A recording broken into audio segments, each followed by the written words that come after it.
राधे गोविंद गोविंद राधे जय राधे राधे वाजवा सर्वजन प्रेमाने गोविंद राधे जय राधे राधे गोविंद गोविंद राधे जय राधे राधे गोविंद गोविंद राधे जय राधे राधे गोविंद गोविंद राधे जय राधे राधे गोविंद गोविंद राधे जय राधे राधे गोविंद गोविंद राधे राधे राधे गोविंद गोविंद राधे राधे राधे गोविंद गोविंद राधे जय राधे राधे गोविंद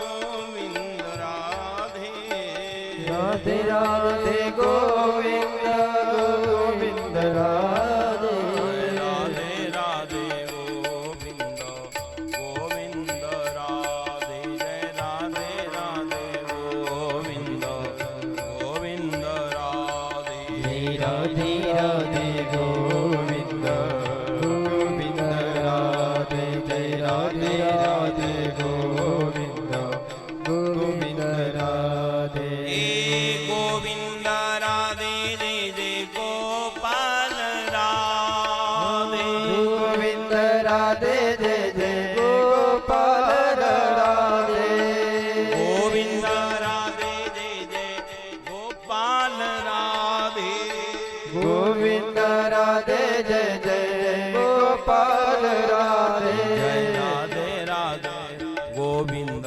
गोविंद राधे जय राधे राधे गोविंद गोविंद राधे जय राधे राधे गोविंद गोविंद राधे जय राधे राधे गोविंद गोविंद राधे जय राधे राधे गोविंद गोविंद राधे राधे राधे गोविंद गोविंद राधे राधे राधे गोविंद गोविंद राधे राधे राधे गोविंद गोविंद राधे जय राधे राधे गोविंद गोविंद राधे राधे राधे गोविंद गोविंद राधे जय राधे राधे गोविंद गोविंद राधे जय राधे राधे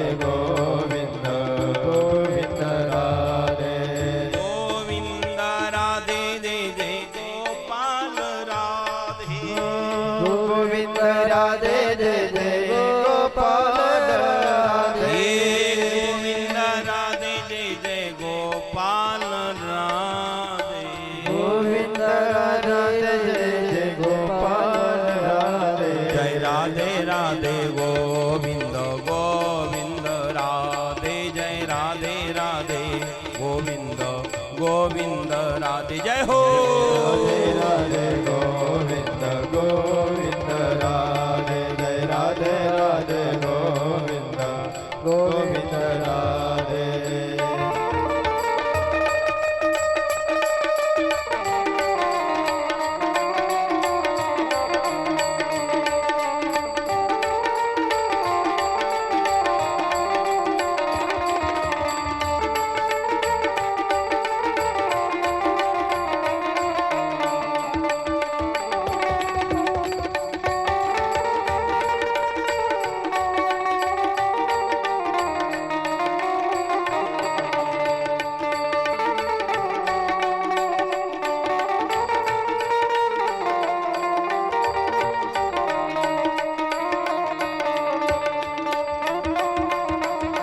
धन्य धन्य नवनाथा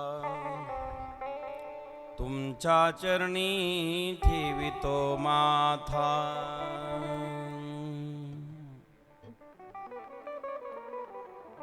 पवित्र मंगलमय वातावरणामध्ये आज आपण सर्वजण कथा श्रवणाकरता इथे जमलेला आहोत. श्री क्षेत्र वीरगाव तालुका वैजापूर समस्त ग्रामस्थ आयोजक संयोजकाच्या वतीने हा कार्यक्रम कानिपनाथ भक्त परिवार, नवनाथ भक्त परिवार आणि सर्वांच्या गावांच्या एकत्रीकरणाने हा कार्यक्रम या ठिकाणी घडून आलेला आहे. आजचा कार्यक्रमाचा दिवस 5वा आहे. 5वा दिवस आहे, पण आठवतच नाही ना 5 दिवस झाले.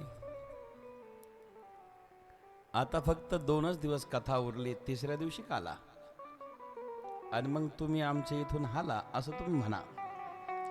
बाबा काला झाल्यावर जर इथं दिसला तर तुम्ही म्हणशाल वीरगावकर काय बाबा आज कशा आला, झाला ना काल काला. बस जमलं तुम्हाला.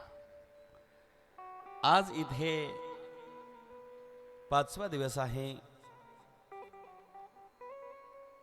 आणि समस्त ग्रामस्थ मंडळी, आयोजक मंडळी, संयोजक मंडळी अत्यंत भव्य दिव्य नियोजन आपण वीरगावकरांनी केलं. त्याबद्दल मनापासून सर्व गावकऱ्याला धन्यवाद.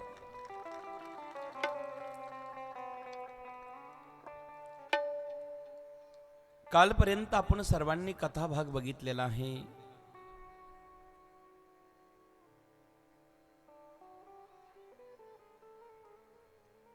मैनावती गुरुदेवाच्या सानिध्यात जाऊन गुरुमंत्र घेतला जालिंदरनाथाकडनं. जालिंदरनाथांनी मैनावतीची परीक्षाही घेतली,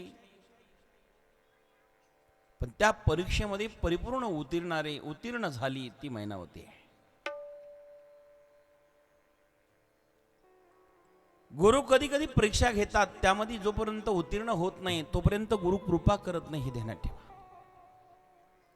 कृपा मिळावी वाटत असेल, कृपा पाहिजे वाटत असेल आणि कृपा व्हावी वाटत असेल तर विचार करा आपल्यावरती गुरुनी कृपा करावी तर गुरुच्या सर्व प्रश्नाचे उत्तर त्यांच्या सेवेतनं आपल्याला मिळतात.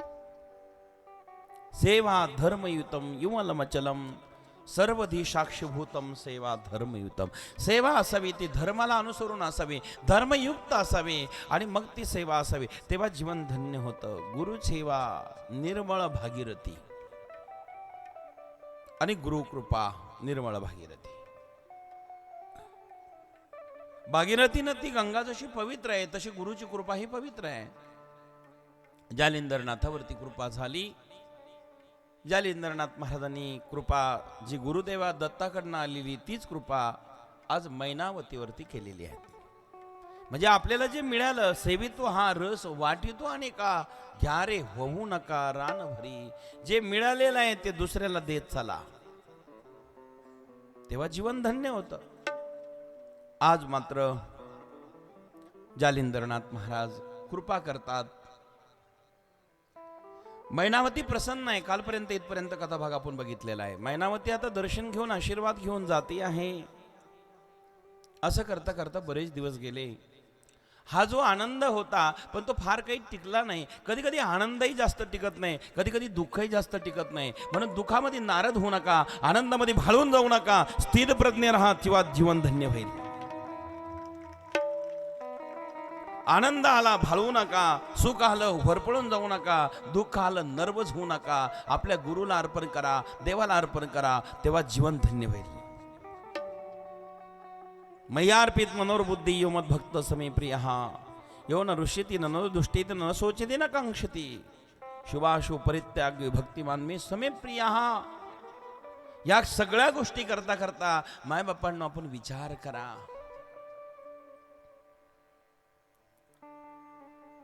आनंद आहे पण पार टिकला नाही, म्हणून त्याच ठिकाणी माता मैनावती अनेक दिवस निघून गेले. एक दिवस कडाक्याची थंडी पडली, माता वरच्या महालात गेली आणि ऊन खात असताना राजा गोपीचंद स्नान करत होता.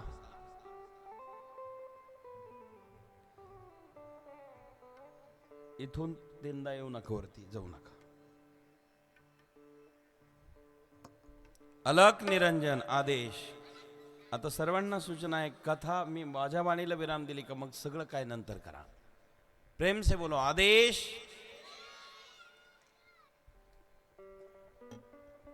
ही योगेश्वराची कथा आहे, सर्वांनी लक्षपूर्वक ऐका. माय बापांनो,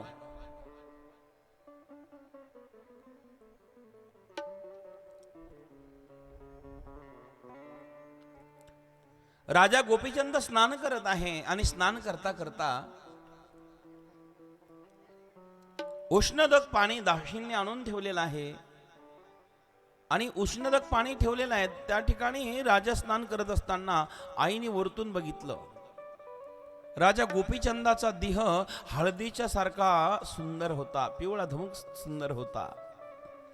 हळदीसारखा चमकणारा सुंदर देह पाहिला आणि तो देह पाहिल्यानंतर माता ती वरती होती, तिच्या डोळ्यातून गळगळ गळगळ धारा सुरू झाल्या. का रडते? आपला मुलगा आहे, राजा आहे, इतका सुंदर आहे, सुकुमार आहे. त्याची दिव्य कांती बघितली आणि दिव्य क्रांती बघितल्यानंतर त्या ठिकाणी मातेच्या डोळ्यातून गळगळ गळगळ धारा सुरू झाल्या. याचं कारण काय? याचं कारण एकच आहे. आईच्या डोळ्यातून धारा सुरू झाल्या. हिवाळ्याचे दिवस होते, कडाक्याची थंडी होती आणि त्या थंडीमध्ये धारा डोळ्यातून पडले, गरम अश्रू अंगावर पडले. राजाने वरती बघितलं, कोण आहे? बघितलं तर आपली आई आहे, रडते. गोपीचंद राजाचं स्नान विधी आवरला आणि वरती पळत गेला. आई का रडतेस ग? सांग ना, रडण्याचं कारण काय? आई का रडतेस? सांग माते, सांग तरी, रडण्याचं कारण काय आहे? का रडतेस तू? आई तर मग फुंदून फुंदून रडायला लागली. जर रडणाऱ्याला तुम्ही विचारलं ना का रडतात, आणि मग ते खरं सांगत नाही. कारण रडणाऱ्याला जर विचारलं का रडता, ते सांगायच्या आधी आनंद अश्रू बाहेर पडतात किंवा दुःखाचे अश्रू बाहेर पडतात. दुःखी असेल तर दुःखाचे अश्रू, आनंदित असेल तर आनंद अश्रू. सांगता येत नाही, वाचा खुंटीत होती. माता बोलू शकत नाही, कारण हृदय सद्गदित झालेलं आहे, हृदय कोमल झालेलं आहे. बाळांचं कल्याणाकरता आई रडत आहे. बाळा काय माते? अरे रडण्याचं कारण सांगू का? काय कारण? तुझा सुंदर हळदीसारखा सुंदर देह मी बघितला. एवढा सुकुमार तू आहेस, एवढा सुंदर देह तुझा आहे. आणि हा सुंदर देह बघितल्या बघितल्या मला तुझ्या वडिलाची आठवण झाली. गोपीचंदाचे वडील म्हणजे हिचे पती, याचे वडील राजा तिलकचंद, त्याची आठवण झाली.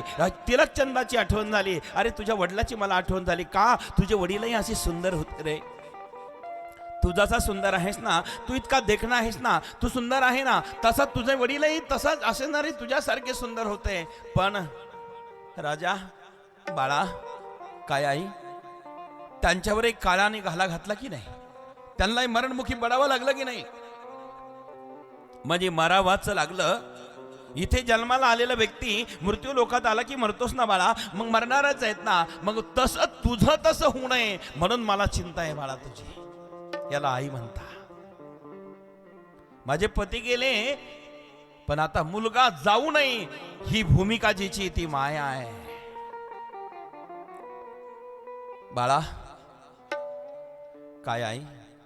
अरे तसे तुझं होऊ नये या हेतूने मी तुला मार्गदर्शन करते बाबा.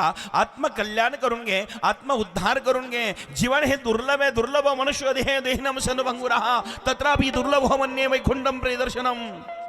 दुर्लभ देह आहे, देह पुन्हा मिळत नाही. सगळं काही मिळेल पण नरदेह एकदा निघून गेला पुन्हा पुन्हा मिळत नाही. आणि नरदेह न मिळणारा आपल्याला अमूल्य किमतीचा मिळालेला आहे. तो कळाला का? तो जीवनामध्ये धन्य करता येतं का? आणि तो देह आपल्याला प्राप्त झाला, याचं कल्याण करता आलं पाहिजे. आणि म्हणून तुला मी विनंती करते, भगवत प्राप्ती कर, भगवंताचं नामस्मरण कर, भगवंताचं चिंतन कर, तेव्हा तुझ्यावर कृपा होईल आणि जीवन धन्य होईल. अमूल्य किमतीचं मार्गदर्शन मातेने केलं. आई तुझी तळमळ माझ्या लक्षात आली ग. मळमळ आणि तळमळ ध्यानात ठेवा. तुझी तळमळ माझ्या लक्षात आली का आई? पण असं सांप्रत गुरु मला कुठे मिळणार आहे सांग ना. गुरु केलाच पाहिजे, माळ घातलीच पाहिजे, दीक्षा घेतलीच पाहिजे. आतापर्यंत नको ते खाल्लं, आता नको ते पिलं, नको ते केलं, पण आता तरी गुरु केला पाहिजे. बरेच माणसं आहे नको ते करतात, नको ते खातात, नको ते पितात. इथले नाही बरं का, वीरगावचे चांगले आहेत तसे.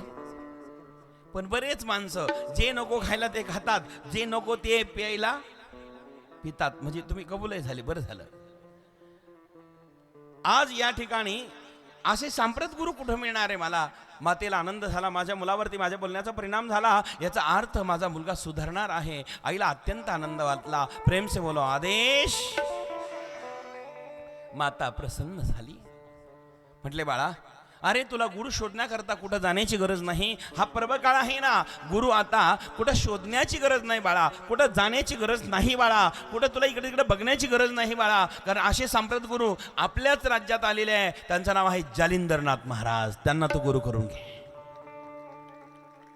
जालिंदरनाथ, हो, त्यांना तू गुरु कर. आणि ही मुलाची आणि आईची वार्ता राणीने ऐकली होती. राणीने ही वार्ता ऐकल्या. लोभावंती नावाची राणी, तिने ही वार्ता ऐकली. आणि वार्ता ऐकल्यानंतर तिने विचार केला, आपल्या सासूबाईच्या योगाने राज्याला ग्रहण लागण्याचा योग दिसतो.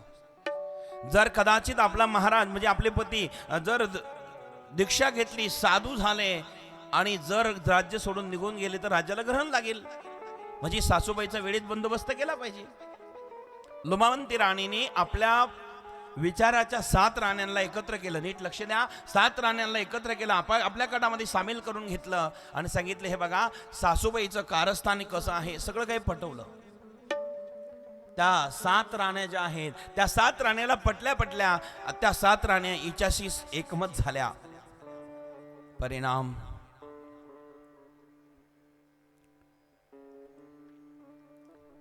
ते भोक्षाभोक्षी रडत असताना लोभावंती म्हटली, रडू नकोस.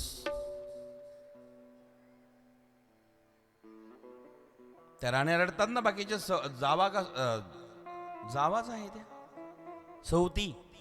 जावा नाही म्हणता येणार. पती एक आणि बायका अनेक, त्याला काय म्हणता? सौती. जावा नाही, सौती. सौत्यातल्या सौती. त्या सगळ्या सौती होत्या.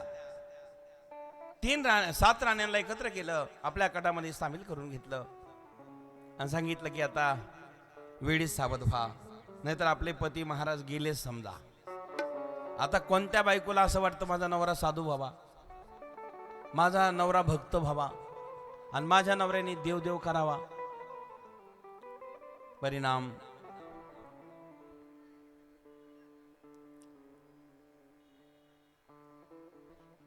इकडं मात्र लोभावंतीना राणीने पतिदेवाला रतिसूत दिल्यानंतर सांगितलं, हे बघा स्वामी, तिच्या पूर्ण वेढ्यात आलेला पती बघितला, रतिसुख दिलं आणि सांगितलं की मला एक तुम्हाला गोष्ट सांगायची आहे, पण तुम्हाला सांगावे तरी अवघडच आहे, नाही सांगावे तरी अवघडच आहे. सांगावे तर तुमचं स्वास्थ्य बिघडेल, नाही सांगावं तर राज्याचं स्वास्थ्य बिघडेल. काय करावं कळेना, माझी द्वैअवस्था झालेली आहे. सांगावा तर तुमचा स्वास्थ्य बिघडण्याची संभावना आहे आणि नाही सांगावं तर राज्याचं स्वास्थ्य बिघडेल. माझी द्वैअवस्था झालेली आहे. तुम्ही जर मला अभय वचन देत असाल तर मी तुम्हाला ती गोष्ट सांगते. राजाने सांगितलं, सांग काय इच्छा आहे.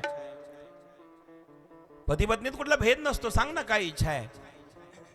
काही नाही महाराज, अभय जर देत असेल तुम्ही तर मी सांगते. सांग ना, मी तुला अभय देतो. अभय म्हणल्यावर अभय वचन दिलं. काय इच्छा आहे सांग मोकळ्या मनाने. अभय दिल्यावर भीती संपत्ती. अभय दिलं, सांगितलं सांग आता काय इच्छा आहे. एकच इच्छा आहे महाराज. काय? मी माझ्या कानावर एक गोष्ट आली महाराज, सांगावी तर तुमचं स्वास्थ्य बिघडेल. बिघडू दे, काही चिंता करू नको, तुला अभय दिलेलं आहे, मोकळ्या मनाने बोल. म्हटले आपल्या नगरामध्ये कोणीतरी जालिंदरनाथ नावाचा एक साधू आलेला आहे. बरं, तो साधू इथं जालिंदरनाथ नावाचा आहे, आलेला आहे आणि त्याचे आणि आपल्या साजूबाईचे काही संबंध आहे असं माझ्या कानावर आलं. आता काय करायचं ते तुम्हीच करा. सांगायचं ठाकून टाकलं पत्नीने. माझ्या कानावर आलेले आहेत, मला वेळीत कळालं. तुम्हाला दीक्षा द्यावी, साधू वेश धारण करावा आणि वनवासाला पाठवून द्यावं, तपश्चर्याला पाठवून द्यावं आणि त्यांनी गादीवर बसावं आणि राज्य करावं असं माझ्या कानावर आलेलं आहे. आता तुम्ही काय करायचं निर्णय तुम्ही घ्या महाराज. गोपीचंदाचं टाळकंच बिघडलं. तो म्हणाला असं आईचं इच्छा आहे ना, अशी आईची जर भावना असेल, कोणता साधू आहे माझ्या आईला बिघडितो का, माझ्या राज्याला बिघडितो का. रात्रीच्या वेळेला मंत्र्यांना, जे विश्वासू मंत्री होते त्यांना पाचारण करण्यात आलं, सांगितलं, तातडीची मिटिंग घेतली. तो साधू आपल्या राज्यात पुढे शोधाशोध सुरू झाली. मध्यरात्रीच्या प्रसंगाला जालिंदरनाथ महाराज विश्राम करत असताना त्याच ठिकाणी एका ठिकाणी सापडले. जालिंदरनाथ महाराजांना उचललं महाराज. जालिंदरनाथ महाराजांना घेतल्या उचलून निघाले आणि त्याच ठिकाणी एक जुन्या काळातली कूप होती आणि त्या कुपामध्ये नेऊन धाडकन आदळलं. जालिंदर शोधून त्या ठिकाणी, जालिंदर शोधून त्या ठिकाणी, जालिंदर शोधून त्या ठिकाणी, जालिंदर शोधून त्या ठिकाणी, जालिंदर शोधून त्याच ठिकाणी, जालिंदर शोधून त्याच ठिकाणी, जालिंदर शोधून त्याच ठिकाणी, जालिंदर शोधून त्याच ठिकाणी. खोलत्या कुपीत दिली त्या लोटुनी, खोलत्या कुपीत दिली त्या लोटुनी, जालिंदर शोधून त्याच ठिकाणी, जालिंदर शोधून त्याच ठिकाणी, जालिंदर शोधून त्याच ठिकाणी. घोड्या चली जित योगेश पुरुणी, घोड्या चली जित योगेश पुरुणी, हर्षला राजन गोपीचंद मनी, हरिबोल राजन गोपीचंद मनी, हर्षाला राजन गोपीचंद मणी, हर्षाला राजन गोपीचंद मणी.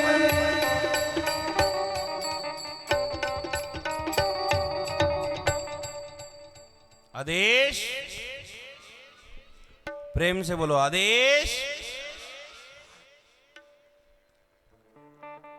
जालिंदरनाथ महाराज झोपलेले आहेत. झोपलेल्या अवस्थेतल्या जालिंदरनाथ महाराजांना शोधलं.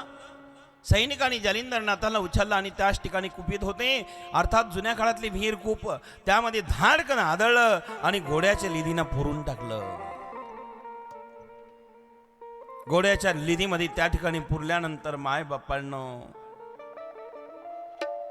दुसऱ्या दिवशी एकच वार्ता राज्यामध्ये पसरली. रात्री आलेला साधू निघून गेला. म्हणजे आतापर्यंत राहिलेला राज्यातला साधू होता जालिंदरनाथ, रातोरात निघून गेले. माता मैनावती शोक सागरात बुडाली. माझे गुरुदेव मला सोडून अचानक का गेले? गुरुवर जीवापार प्रेम करणारी माता मैनावती मला सोडून गेले. कसे गेले? न सांगता गेले. दुःख शोक सागरात बुडाली. पण इकडे जालिंदराचं झालं काय? ज्यावेळेस कुपीत टाकलं, घोड्याच्या लिदीमध्ये पुरलं, त्यावेळेला पुरलेलं असताना घोड्याच्या लिदीमध्ये जालिंदरनाथ महाराजांनी वज्रासन घातलं, पद्मासन घातलं आणि त्या ठिकाणी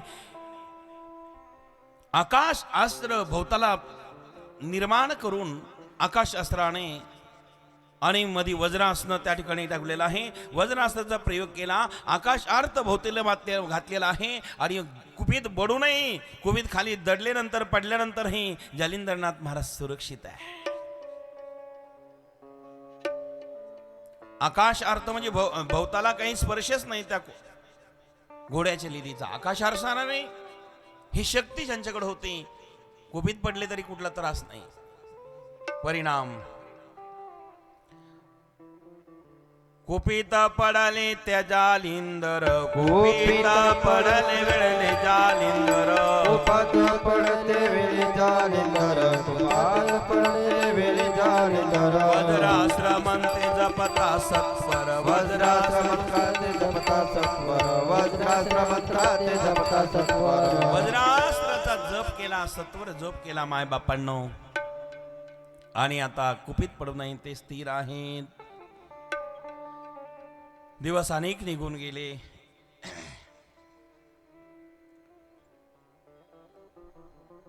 इकडे मात्र कानिपनाथ महाराज आणि गोरक्षनाथ महाराजांची तपश्चर्या चालू होती.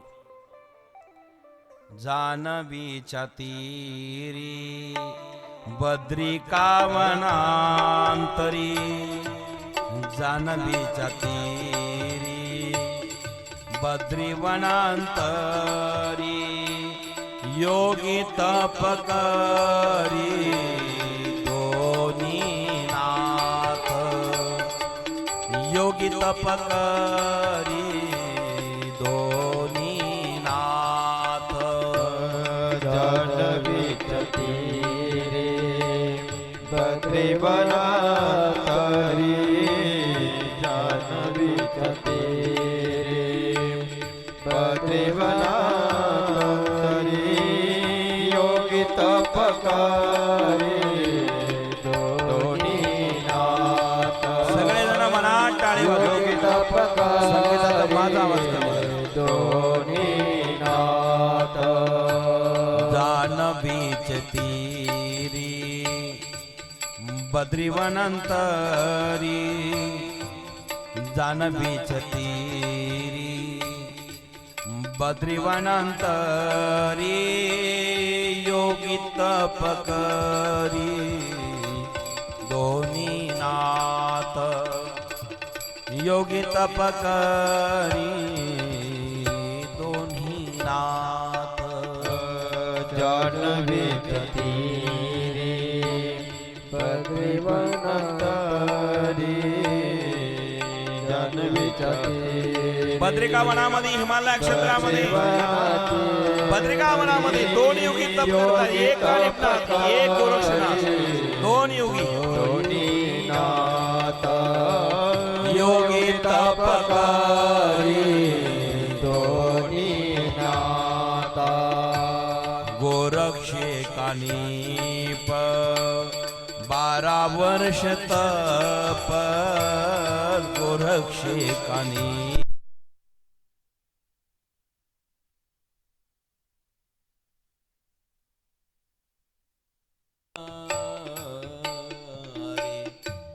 राम हरे कृष्ण हरे राम हरे कृष्ण हरे राम हरे कृष्ण हरे राम हरे कृष्ण हरे राम हरे कृष्ण हरे राम हरे कृष्ण हरे राम हरे कृष्ण हरे राम हरे कृष्ण हरे राम हरे कृष्ण सर्वजन प्रेमाने म्हणा हरे राम हरे कृष्ण सर्वजन म्हणा प्रेमाने माता भगिनी पुरुष जन. राम हरे कृष्ण हरे राम हरे कृष्ण हरे राम हरे कृष्ण हरे राम हरे कृष्ण हरे राम हरे कृष्ण हरे राम हरे कृष्ण सर्वजन म्हणा प्रेमाने हरे राम हरे कृष्ण हरे राम हरे कृष्ण हरे राम हरे कृष्ण हरे राम हरे कृष्ण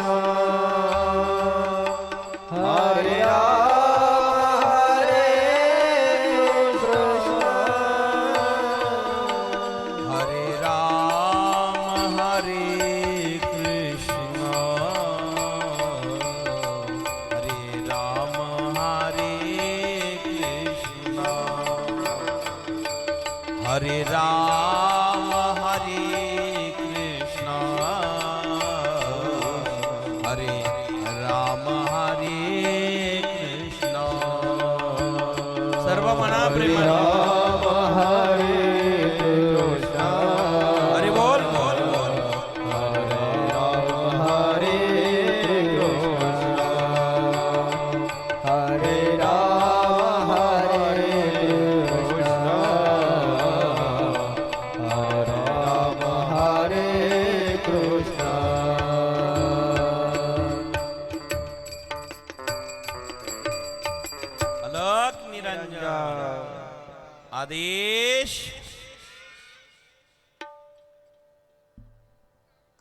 जानवीच्या तीरी बद्रीवनांतरी,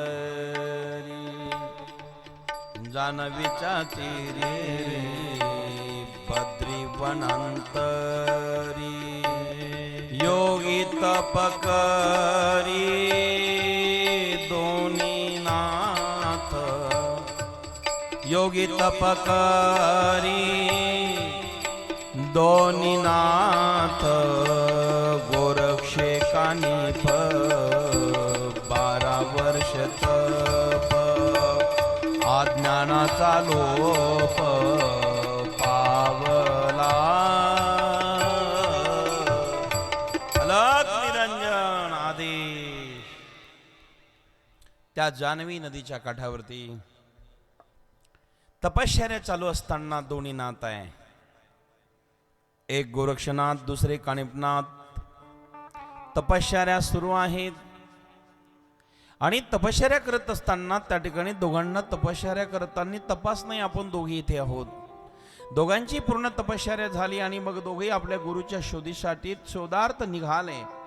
एक दक्षिण दिशेला तर एक पूर्व दिशेला निघाले गुरुच्या शोधार्थ.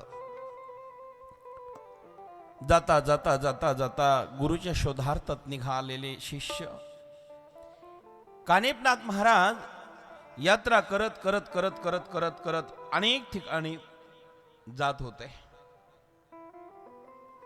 पूर्ण भारताची यात्रा करता करता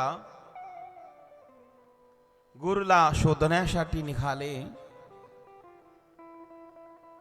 ज्या ज्या गावात कानिफनाथांनी जावं त्या त्या ठिकाणी सत्संग करावा, मार्गदर्शन करावं, ज्ञान अमृताचं दान करावं आणि मग त्या गावातले लोकांना शिष्य करून घ्यावं. हा नेम कानिफनाथाचा होता. कानिफनाथ महाराज जिथे जायचे तिथे त्यांना शिष्य करायचे, उपदेश करायचे आणि मग कानिफनाथांचे असे सगळे शिष्य 700 शिष्य तयार झाले. बोलो अलग निरंजन आदेश. 1-2 नाही हो, 700 शिष्य तयार झाले. ज्या वेळेला 700 शिष्यांसह गुरुदेव निघत असेल, काय वाटत असेल मायबापांना? मोठी दिंडी असायची. ज्या गावात जावा कानिफनाथांनी तिथे गेले की लोक प्रसन्न व्हायचे, समाधान वाटायचं, शांतता, समाधान, चित्त प्रसन्न व्हायचं. आणि कानिफनाथ महाराज ज्या ज्या गावात जायचे तिथे सत्संग करायचे आणि सत्संग करता करता ज्या गावात जावा तिथले शिष्य जोडायचे, शिष्य करून आपल्या बरोबर घ्यायचे आणि ते तीर्थयात्रा करत करत कानिफनाथ महाराज करत होते, वाटचाल करत असायचे. त्यांचा असा दैनिक क्रम. पण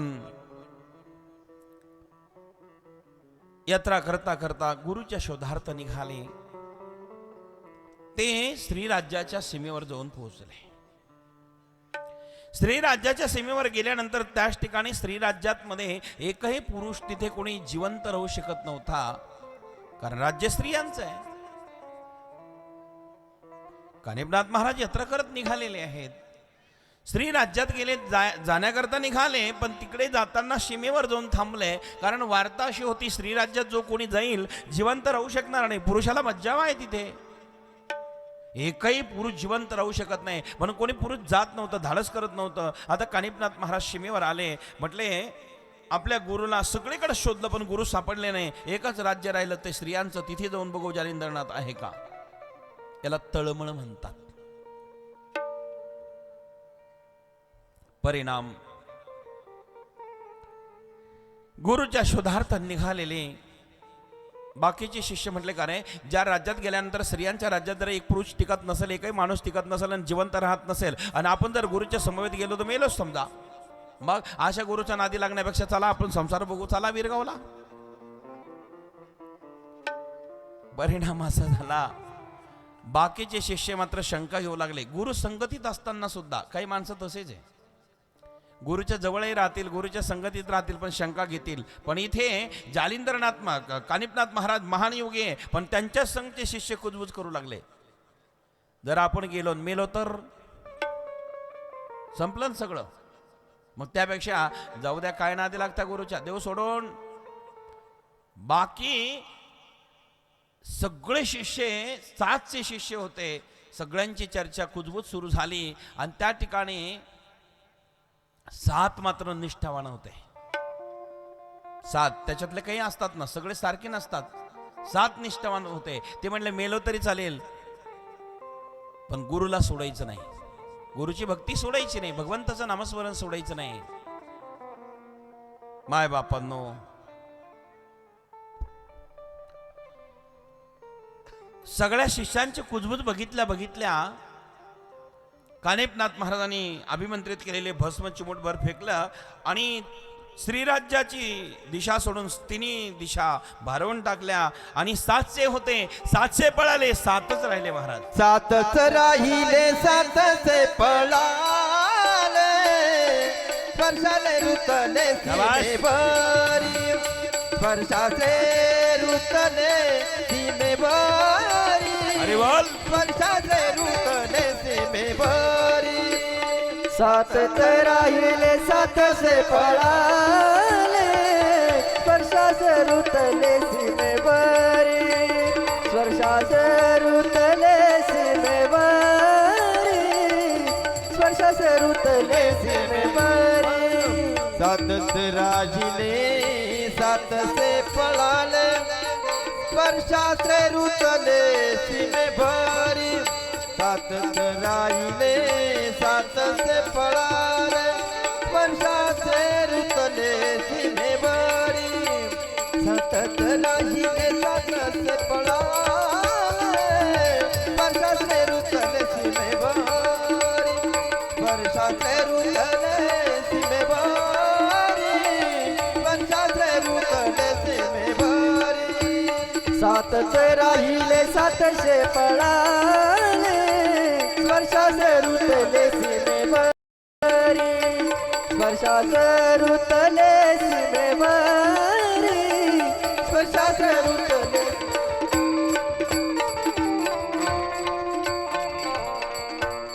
अलक निरंजन आदेश. 7 शिष्य उरले, 700 पळाले. कारण कुजबूज कानावर आल्यानंतर गुरुदेवच म्हणाले होते, ज्यांना ज्यांना राहायचं श्रेय राज्यात तर मी जाणार आहे, ज्यांचा माझ्यावर विश्वास असेल त्यांनी माझ्याबरोबर या आणि त्यांचा विश्वास नसेल त्यांनी परत मागत जा. शिष्य म्हणले बरं झालं, टळलं संकट. गुरुदेवानीच परवानगी दिली ना, ज्याला यायचं ते या आणि ज्याला जायचं ते जा. ऐकोणी संतोषे हर्षले शिष्य गण, ऐकोणी संतोषे हर्षले शिष्य गण, ऐकोने संतोष हर्ष शिष्यगण, ऐकोनी संतोषे हर्ष शिष्यगण. टळाले मरण बरी झाले, टळले मरण बरे झाले, टळले मरण बरे झाले. ऐकोणी संतोषे हर्ष शिष्य गण, ऐकोनी संतोषे हर्ष शिष्यगण, ऐकोणी संतोषे हर्ष शिष्य गण, ऐकोनी संतोषे हर्ष शिष्यगण. टळाले मरण बरे झाले, टळले मरण बरे झाले, टळले मरण बरे झाले. गुरुदेवाने सांगितलं होते बघा, ज्याला राहायचं ते राहा, ज्याला यायचं ते या आणि ज्याला परत जायचं ते जा. शिष्य म्हटले बरं झालं, आता मरण टळलं. जया आम्हा संगे येणे त्यांनी यावे, जाणारानी जावे माघारी ते, जाणारानी जावे माघारी ते, जाणारानी जावे माघारी ते. जया आम्हा संगे येणे त्याने यावे, जाणाराने जावे माघारी ते, जाणाराने जावे माघारी ते, जाणाराने जावे माघारी ते. जया आम्हा संगे येणे त्यांनी यावे, जया आम्हा संगे येणे त्याने यावे, जया आम्हा संगे येणे त्यांनी यावे, जया आम्हा संगे येणे त्याने यावे, दया आम्हा संगे यांनी त्यावी यावे, जाणाऱ्यानी जावे माघारी ते, जाणाऱ्यानी जावे माघारी ते, जाणाऱ्यानी जावे माघारी ते. जया आम्हा संगे येणे त्याने यावे, हरी बोल. जाणाराने जावे माघारी ते, जाणाराने जावे माघारी ते, जाणाराने जावे माघारी ते. तीर्थ करीत आम्हा येनो मरण, ते करीत आम्हा येवो मरण, धन्य हे जीवन होईल की धन्य हे जीवन होईल दया आम्हा संग येणे त्यांनी यावे जाणाऱ्यानी जावे माघारी ते जाणाऱ्यानी जावे माघारी रे जाणाऱ्यानी जावे माघारी ते संजयाने त्याने यावे जाणाराने जावे हरी बोल जय हो जाणाराने जावे माघारी ते जाणाराने जावे माघारी ते अलक निरंजन आदेश आवाज करा सर्वांचा आदेश अलक निरंजन आदेश थोडासा आवाज कमी झाला हो आदेश महिलांचा कमी आहे आज आदेश पुरुषांचा एकदा आदेश धन्यवाद आहे सगळ्यांना धन्यवाद गुरुदेवाने सांगितलं ज्यांना यायचं ते या ज्याला परत जायचं ते जा शिष्य म्हणाले बरं झालं परवानगी मिळाली ना चला बाबा मरण्यापेक्षा टळले मरण बरे झाले सातच राहिले सातचे पडले सातच राहिले सातचे पळाले सातच राहिले सातशे पळाले सातच राहिले सातशे पळाले सातच राहिले सातचे पळाले सातच राहिले सातचे पळाले सातच राहिले सातशे पळाले सातच राहिले सातशे पळाले वर्षास्त्रे रुतले सीमेवरी वर्षात रुतले सेवेवरे वर्षास्त्रे रुतले सीमेवरी रुतले सेवेवरे सातच राहिले सातशे पळाले सातच राहिले सातशे पळाले सातच राहिले सातशे पळाले सातच राहिले सातशे पळाले धन्यवाद सातच राहिले ना आता सातशे पळाले महाराज त्याच ठिकाणी कानिपनाथ महाराजांनी दिशा भारून टाकल्या होत्या स्पर्शास्त्राने जे जिकडे गेले पळून गुरुला सोडून ते जमिनीला जाऊन चिटकले जे गुरुला सोडून जातात ते कुठेही चिटकतात हे ध्यानात ठेवा गुरुला सोडून गेले ते चिटकले आणि चिटकल्यानंतर ते पाय का चिटकले म्हणून हालता येणार चालता येणार चलन वलन बंद झाले आणि म्हणून खाली वाकले पाय काढायला गेले हातही चिटकले कसे झाले असतील हो पाय तर पहिलेच चिटकले आणि पाय काढायला हात लावायला गेले हातही चिटकले हात चिटकल्यानंतर बाकीचे शिष्य म्हणाले आता सगळेजण सातशेच पळाले सातच राहिले होते आणि मग कानिपनाथ महाराज म्हणले एक काम करा तुम्ही माझ्याजवळ सात जे आहे ना निष्ठावान आहे ना श्रद्धावान आहे ना मग श्रद्धावान लभते ज्ञानम तुम्ही याजवळ आले एक काम करा मंत्र काय विभूती घेतली मंत्रली आणि विभूती मंत्रून त्यांच्या कपडाला भारी लावली विभक्त अस्त्र जपला आणि कपडाला ते विभूती विभक्त अस्त्र आणि मंत्र जपून ते विभूती लावली आणि सांगितलं जा यांच्या पाठीवरती 10-10 किलोचा दगड ठेवून या कसं वाटलं असेल 10-10 किलोचा दगड ठेवण्यात आला 10-10 किलो दगड ते वजन सहन होत नाही हलता चालता येत नाही शिष्य म्हणाले महाराज त्राहिमाम गुरुदेव क्षमा करा महाराज आमची चुकी झाली क्षमा करा महाराज म्हणले तुम्ही आम्हाला सोडून चालले ना जा आता अरे माझ्यावर विश्वास नाही कानिपनाथ महाराज येते सातवण्य नाहीये आणि मग सगळ्यांचा विश्वास पटला सगळे म्हणाले महाराज क्षमा करा आता आम्ही असं करणार नाही विभक्त अस्त्राने सर्वांना मुक्त केले गुरुदेव दयाळू आहेत गुरुसारखा दयाळू जगात कोण आहे हो कोण आहे सांगा ना एक प्रसंग आठवलं म्हणून सांगू का बेटात मी कोठीवर होतो 12 वर्ष माझ्याकडे 12 वर्ष कोठी होते बेटात सद्गुरू नारायणगिरी महाराजांच्या काळामध्ये आणि भंडारीची सेवा असायची तुमचे विरगावचे खूप लोक यायचे आमच्या जुन्या आई होत्या इथले विरगावच्या कदम आई पोलीस स्टेशन म्हणायचो आम्ही त्यांना काय नाव आपल्या आई इथल्या जुन्या आई बेटात असायचे तेव्हा छबबाई पण आम्ही आईच म्हणायचो विरगावची कदम आई भेटत होत्या आणि मी माझ्याकडे भंडारीची सेवा होती तेव्हा एकदा बेटात चोर आले चोर म्हणजे कसे चोर ते काही ओरिजिनल चोर नव्हते बह्यांच्या गळ्यातलं जे गंठण असतं ते चोर लाडगावच्या भागातून कोणीतरी ते गंठन चोरलं आणि ते बेटात असणारे चोरून आले, पण त्या चोराला माहीत नव्हतं एकच रस्ता होता तेव्हा बेटात जायला, म्हणजे यायला एकच, दुसरीकडे निघाला रस्ता असं नाही. पाणी आलेलं होतं, फुन असणारा गंगेला पूर आलेला आहे आणि मध्ये एक वांजरगावच्या पुलावून ते मध्ये आले, पण त्यांना तिकडं चक्कर मारला, जायला रस्ताच नाही, पाणी फुल भरलेलं आहे नदीत. आणि मग त्या चोरामागं काही असणारे थोडे लोक आले असतील, अनेक लोक आले, चोर धरले, पकडले.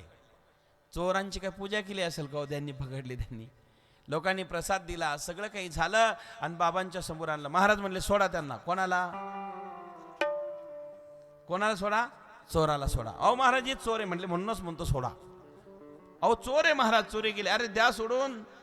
चोरालाही सोडण्याची भूमिका ज्यांची होती ते नारंगिरी महाराज होते त्यांना तेव्हा, म्हणजे चोरावरही दया करण्याची वृत्ती ज्यांची होती ते गुरुवारी नारंगिरी महाराज. सज्जनाची काय स्थिती महाराज, ते चोर लटलट लटलट कापत होते, ते गंठन चोरणारे चोर होते. लोक म्हणले महाराज हे फार डेंजर चोर आहे. महाराज म्हणले असू दे रे, पोटासाठीच करता ना. चोर चोरी करतो कशा करतो पोटा करताच आहे ना, द्या सोडून. जा रे म्हणले बाबा, कल्याण होईल तुमचं, जरा चोरी करायची चांगली करा. म्हणले मार खाणारी का करता तुम्ही? आणि महाराज ते जे चोर होते तेव्हापासून त्यांनी चोरी करणं सोडून दिलं, गुरुवारी नारंगिरी बाबाचे भक्त झाले. कधी कोणावर परिणाम होईल सांगता येत नाही. हे गुरुवारी नारंगिरी बाबांच्या काळातलं आहे. शास्त्रातलं उदाहरण आपल्याला, सगळ्यात मोठा चोर वाल्याकोळी होता की नाही?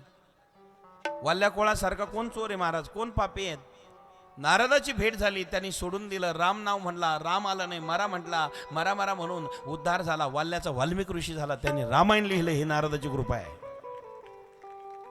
राम मंत्र दिला, म्हणता आला नाही, तो काय म्हणायचा? मारा मारा यही मंत्र उनके अंतर भेजा. अरे मारा मारा यही मंत्र उनके अंतर भेजा. अरे उल्टा जपे सुलटा हुआ, उल्टा जपे सुलटा हुआ, रघुपति पावे खेदा. राम नाम से ज्यादा रे भाई, राम नाम से ज्यादा, राम नाम से ज्यादा रे भाई, राम नाम से ज्यादा. राम नाम से ज्यादा रे भाई, राम नाम से ज्यादा, राम नाम से ज्यादा रे भाई, राम नाम से ज्यादा. मारा मारा यही मंत्र, मारा मारा यही मंत्र उनके अंतर में जा.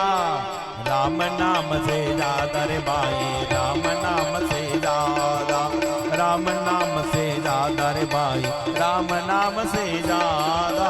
राम नाम से ज्यादा रे भाई, राम नाम से ज्यादा, राम नाम से ज्यादा रे भाई, राम नाम से ज्यादा. सागर ऊपर पत्थर तारे, सागर ऊपर पत्थर तारे, रघुपति पावे खेदा.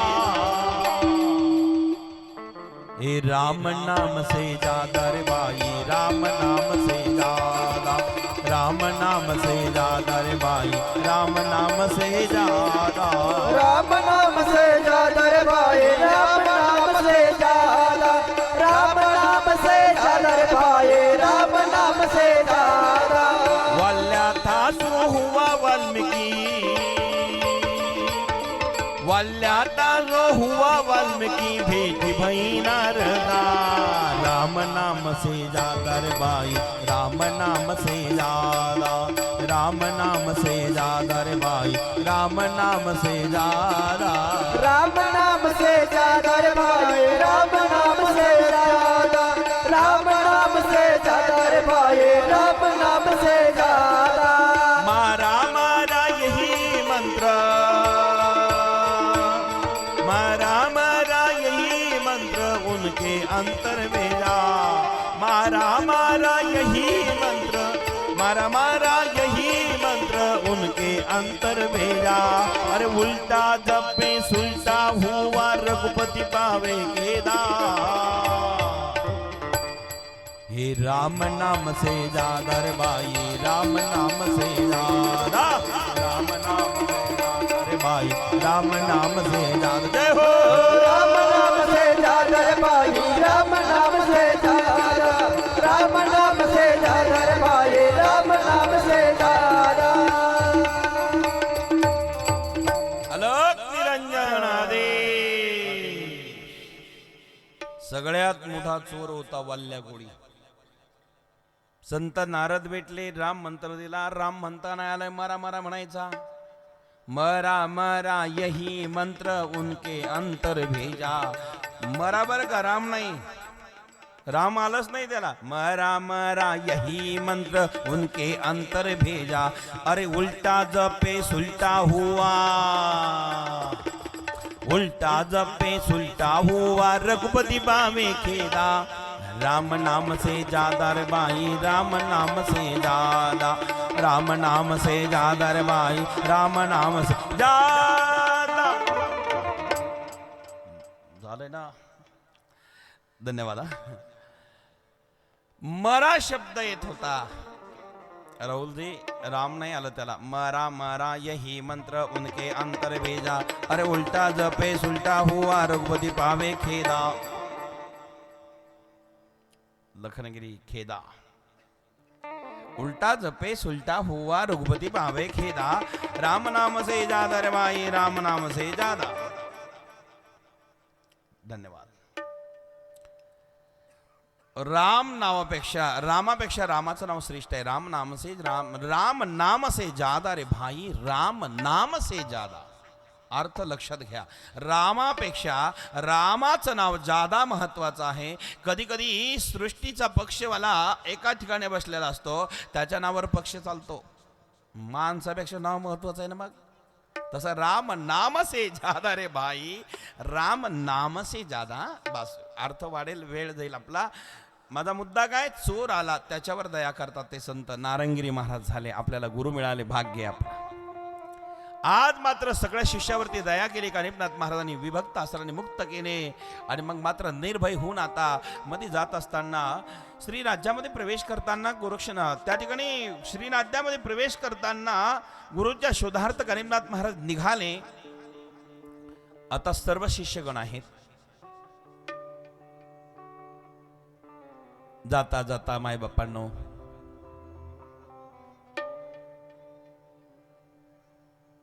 सुंदर भाव, सुंदर वातावरण.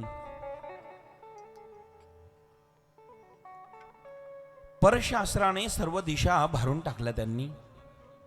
कोणी मध्ये येऊ नये म्हणून परशास्त्र टाकलेले होते ना, आपले शिष्य पळून जाईल ते आश्रामध्ये. हे जात असताना बजरंगबली हनुमंतराय त्या ठिकाणी आले. बुभुक्कार करण्याकरता श्री राज्यामध्ये जात असताना हनुमंत मात्र त्या स्पर्शास्त्रामध्ये अडकले. आणि त्या स्पर्शास्त्रामध्ये हनुमंतराय अडकलेले आहेत.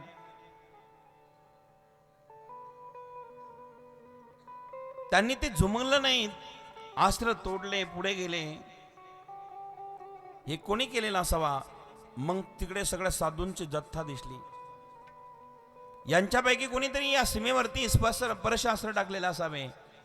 हनुमंतरायांनी 11 विकला स्वरूप धारण केलं आणि विराट रूप धारण घेऊन भयंकर अस्त्र, भयंकर रूप धारण, विराट स्वरूप धारण करून त्याच ठिकाणी पर्वतास्त्र त्या नाथावरती फेकू लागले.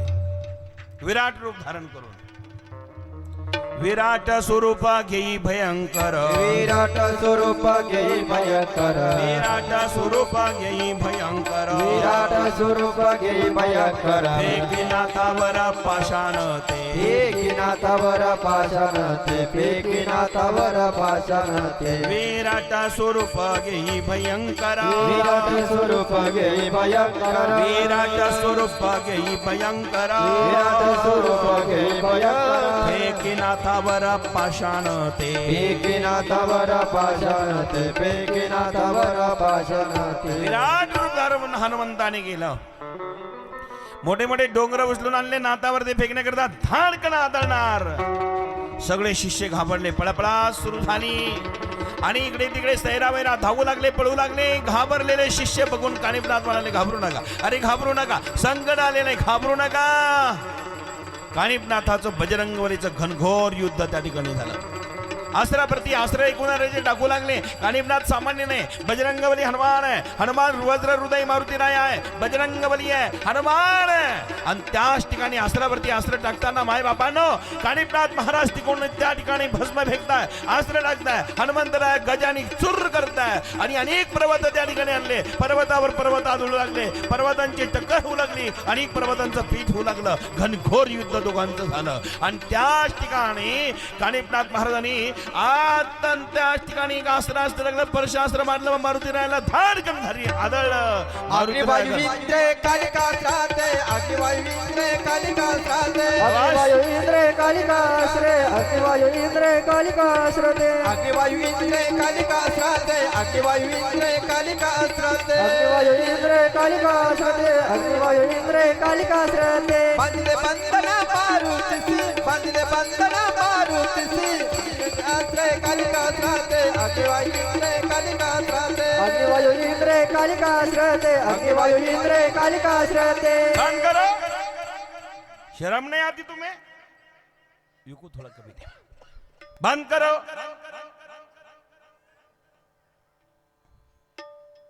तंका मेरे बाप के लेते हो, दुश्मन का नाम लेते हो. तिटलं सांगतो. सगळं बंद झालं. एकाच वेळेला 4 अस्त्र टाकले देण्यात ठेवा. अग्निवायू इंद्र कालिका अस्त्राती बांधिले बंधन मारुतीसी. 4 अस्त्र एका वेळेला टाकल्या माय बापांनो. मारुतीराय गरगर गरगर धडकन येऊन खाली पडले. बांधिले बंधन मारुतीसी. माय बापांनो मारुतीराय त्या ठिकाणी बंधनात पडले.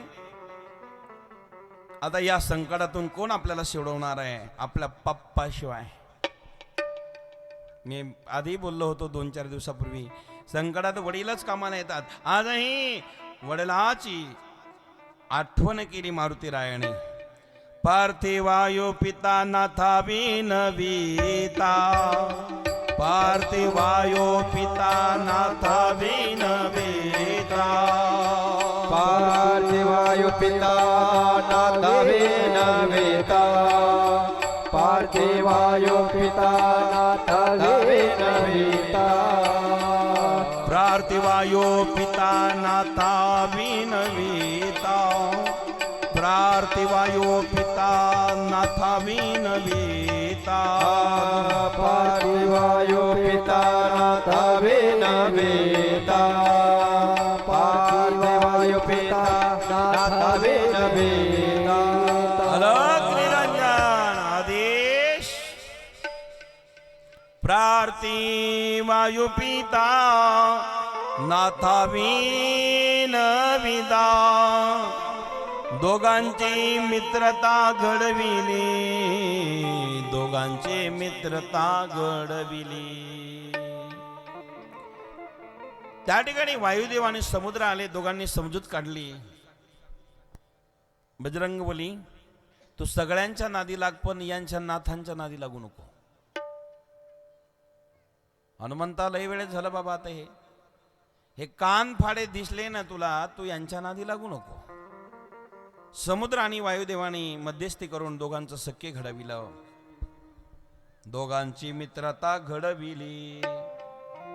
कानिपनाथा विनविती मारुती, मच्छिंद्रा सांगती नेऊ नको, मच्छिंद्रा सांगती नेऊ नको. मित्रता घडवली, पण एक वचनावर तुला मी श्रीराज्यात जाऊन देतो. हनुमंतराय म्हणाले कानिपनाथाला, हे पोरं आपलेच आहे ना, जर असं करत असेल तर कसं चालणार? शहाणे माणसं जरा मध्ये बसा ना तुम्ही. आपल्या पोरांना आपण मध्ये बसा, त्यांना ते शांतता करा.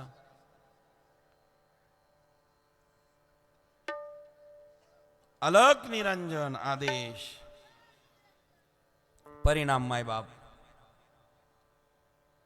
मित्रता घडविता.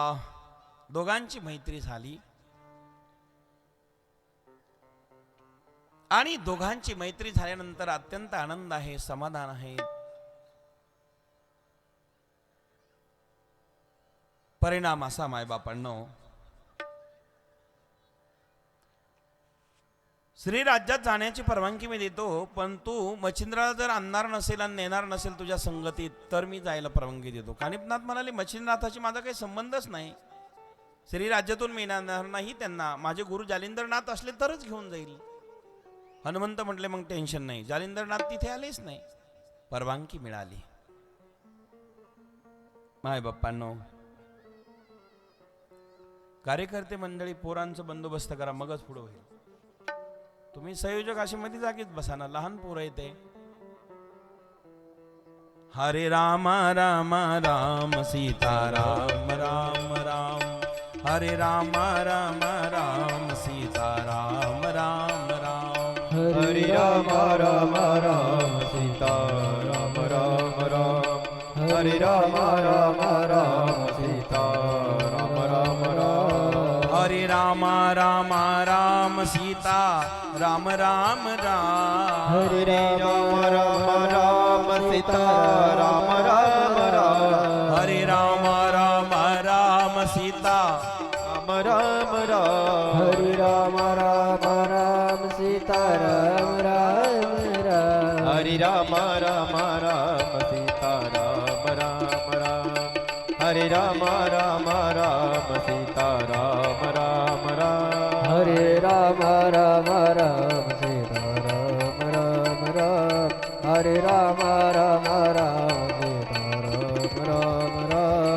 हरे राम राम राम सीता राम राम राम, हरे राम राम राम सीता राम राम राम, हरे राम राम राम सीता राम राम राम, हरे राम राम राम सीता राम राम राम, हरे राम राम राम सीता राम राम राम, हरे राम राम राम सीता राम राम राम, अलग निरंजन आदेश. माय बापांनो, त्यावेळेला श्री राज्यात जाण्याची परवानगी हनुमंतरायांनी कानिपनाथाला दिली. कानिपनाथ महाराज आपल्या शिष्यांसह श्री राज्यामध्ये जाता झाले. त्या ठिकाणी गेल्यानंतर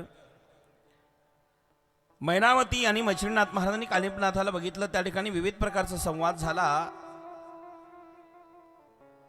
मच्छिंद्रनाथ महाराज घाबरले. जर सांगितलं कदाचित माझा शिष्य गोरक्षनाथ जर इथे आला तर मला तो घेऊन जाणार आहे आता मैनाकिनी, पण पाहिलं तो कानिपनाथ आहे. दोघांनी ठरवलं याला आता इथून बाहेर जाऊ द्यायचं नाही. कानिपनाथ बाहेर जाऊ नये म्हणून अनेक स्त्रियांना त्याच्याकडे पाठवलं, अनेक रुचकर भोजन दिलं. नेत्र कटाक्षेत त्या स्त्रिया प्रयत्न करू लागल्या, पण कानिपनाथ महाराज वैराग्य वृत्ती त्यांना त्यांच्यावर काहीच परिणाम झाला नाही. त्या लालनाने पालनाने कानिपनाथ प्रसन्न नाही झाले. ते म्हणाले, आम्ही ज्यांच्याकरता जन्म घेतला ना महाराज ते निघालेले आहेत. तिथे राहिले.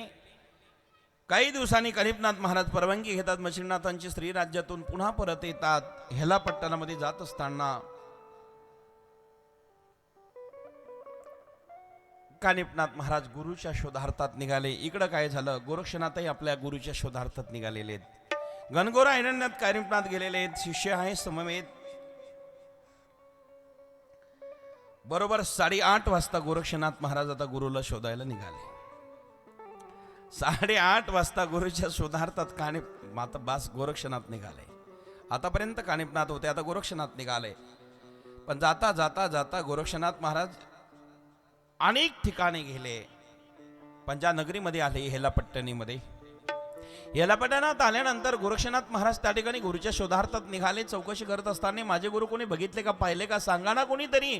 लोक म्हणाले मच्छिंद्रनाथ तर नाही आले, पण इथे जालिंदरनाथ योगी आले होते आणि त्यांच्या डोक्यावर गवताचा भारा होता, तो अलगत तरंगत होता. गोरक्षनाथाने विचार केला, नाव बदलून माझे गुरुच इथे आला असावे. मच्छिंद्रनाथ महाराजांनी गवताची लीला करत असावे भारा डोक्यावर घेऊन. शोधले पाहिजे. बारीक चौकशी करत असताना शोधताना भिक्षा मागायला एका दारासमोर गेले आबा, आणि तिथे आवाज दिला, अलक निरंजन, अलक निरंजन. तिथे आवाज दिला. खालून आदेश, आदेश शब्द बाहेर पडला. अलक म्हटल्या भिक्षाच्या दृष्टीने आदेश म्हटले. खालून आदेश, अलक निरंजन केला महाराजांनी. खालून जमिनीतून आवाज आला, आदेश. आदेश म्हटल्या माय बापांनो, जमिनीतून तो आवाज त्यावेळेला आला. महाराज म्हणाले, महाराज हा आवाज आला तर कुठून? आपण कोण आहात? मला आदेश घालणारे, आदेश देणारे आपण कोण आहे नेमकी सांगा ना. कुठे आहात आपण? जलचर भूमीचर कुठे आहात आपण नेमकी सांगा. भूमीतून पुन्हा आवाज आला, अरे मी जालिंदरनाथ आहेच. पण महाराज तुम्ही आहे तरी कुठे? मी धरणीत कुपेत गाडलेले, तू जिथं उभा आहे ना त्याच्या खाली कुवा होती, घोड्याच्या लिदीनं पुरलेली, ती भुजली, आता मी जमिनीत आहे. गोरक्षनाथ म्हणाले, महाराज तुमची ही अवस्था कोणी केली, कशी केली, काय केली सांगा. त्यावेळेला जालिंदरनाथाने इतिवृत्तांत सांगितला, वेळ कमी असल्यामुळे. इतिवृत्तांत म्हणजे सगळे घडलेली घटना. ठीक आहे महाराज. गोरक्षनाथाला राग आला त्या राजाचा, गोपीचंदाचा. महाराज त्याला दंड देऊ का? तुम्हाला मुक्त करतो आणि त्याला दंड देवतो. मृत्यूदंड देऊ का? नाही नाही, मृत्यूदंड देऊ नका, त्याला काही करू नका. पण माझा शिष्य कानिप जर भेटला तर त्याला ही सगळी कथा सांगा, इतिवृत्तांत त्याला तुम्ही सांगा. तुम्ही मुक्त करू नका मला आणि राजाला दंड देऊ नका. माझा शिष्य कानिप बघून घेईल. ठीक आहे महाराज.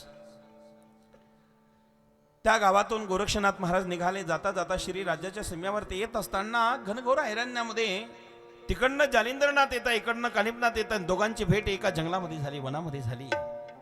आता नीट लक्ष द्या. दोन्ही महायोगी आहे, दोन्ही सामान्य नाही आहे. दोघांची भेट ज्या जंगलात, एक प्रबुद्ध नारायण आहे आणि एक हरिनारायण आहे. हरिनारायण गोरक्षनाथ आहे आणि प्रबुद्ध नारायण कानिपनाथ आहे. एक कवी नारायणाचं शिष्य आहे, एक अंतरिक्ष नारायणाचं शिष्य आहेत. अंतरिक्ष नारायण म्हणजे जालिंदरनाथ आणि कवी नारायण म्हणजे मच्छिंद्रनाथ.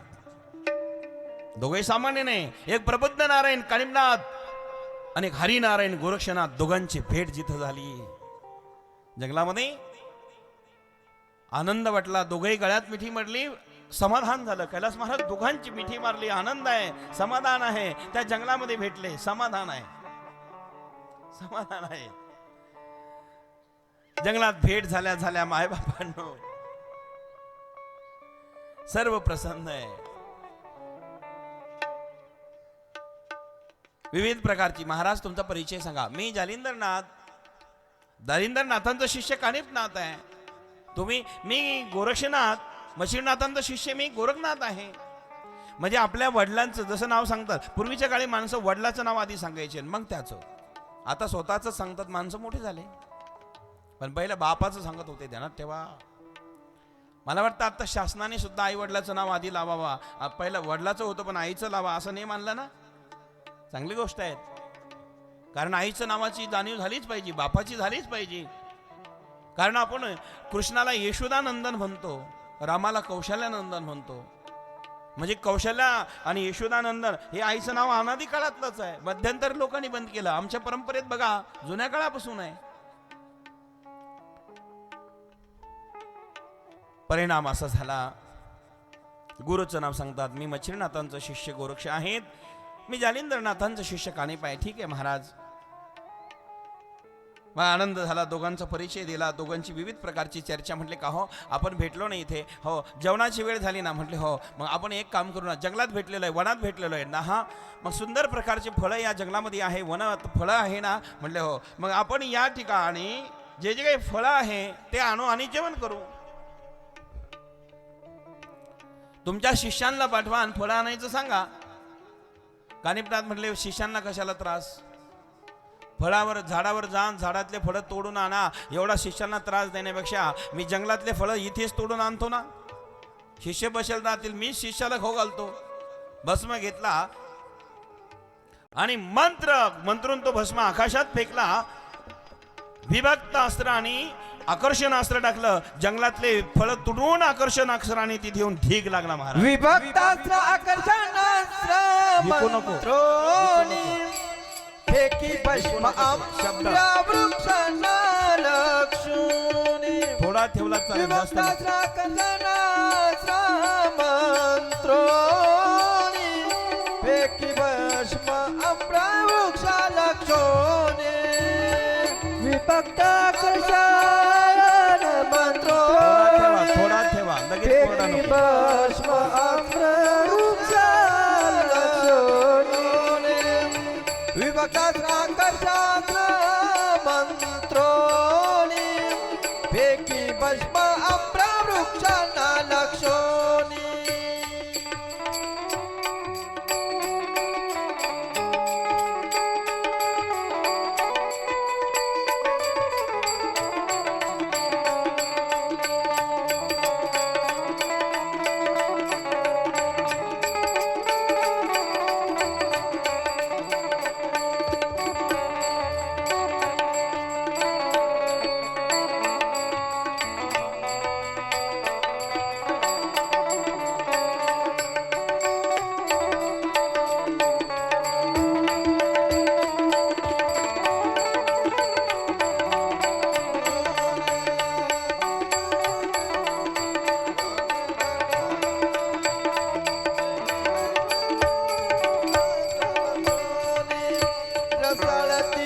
ती गोड जय हो.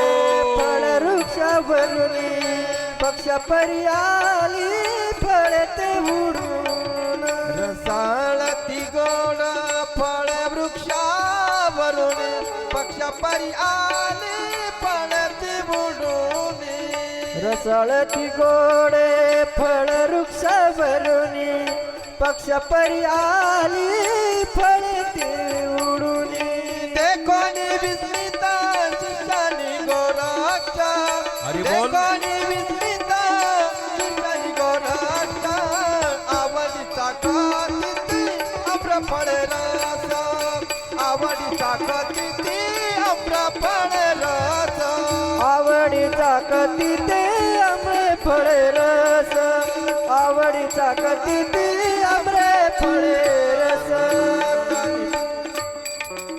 कानी बोलाला मन गोरक्षास कानी बोलाला मन गोरक्षास दावी गुरु विद तुझी रे थोडा थोडा विकू द्या, किंचित आस निर्माण करा, आवाज सगळी दावी रे अम्मास कानिप बोलला मने गोरक्षास कानिप बोलला मने गोरक्षास दावी गुरु विद्या तुझी रे अंबास दावी गुरु विद्या तुझी रे अंबास अलक निरंजन आदेश. माय बाप्पांनो, विभक्त आसरा आकर्षणा मंत्रुणीनी विभक्त आसरा आणि आकर्षण मंत्राचा आसरावरती मंत्रून झाडावर फेकलं. झाडावरचे सुंदर सुंदर फळं जे आहेत तुटले आणि विभक्त आसराने तुटले, आकर्षण अक्षराने येऊन जवळ पडले. कानिपनाथ महाराजांनी सगळे फळं आणल्यानंतर गोरक्षनाथ म्हणाले, आता यांचे फळं निसते कसे खायचे? आपण नाही का कुठं जेवायला गेलो, त्यांची शिदोरी ना आपली शिदोरी मग मिळून खातात, याची भाकर आणि त्याची पोळी, आपली वाजली टाळी. दोन्ही एकत्र झाले की टाळी वाजते की नाही? पेक्षा मी माझे आणतो. त्यांनी तेवढे लांब लांबचे दूरदूरचे झाडावरचे फळं त्यांनी आणले. दोघांनी सगळ्या शिष्यांचं फळं खाल्ले. आमरस केला, जंगलात आमरस झाला. सुंदर आमराईचा रस, तो गोड गोड रस होता. रसाळती फळे रसाळती गोड फळे वृक्षावरुनी पक्षा परी आली फळे ते उडूनी. पक्षी जसे झाडावरून खाली उतरून येतात तसे फळं टपा टपा टपा टपा टपा टपा येऊन पडले.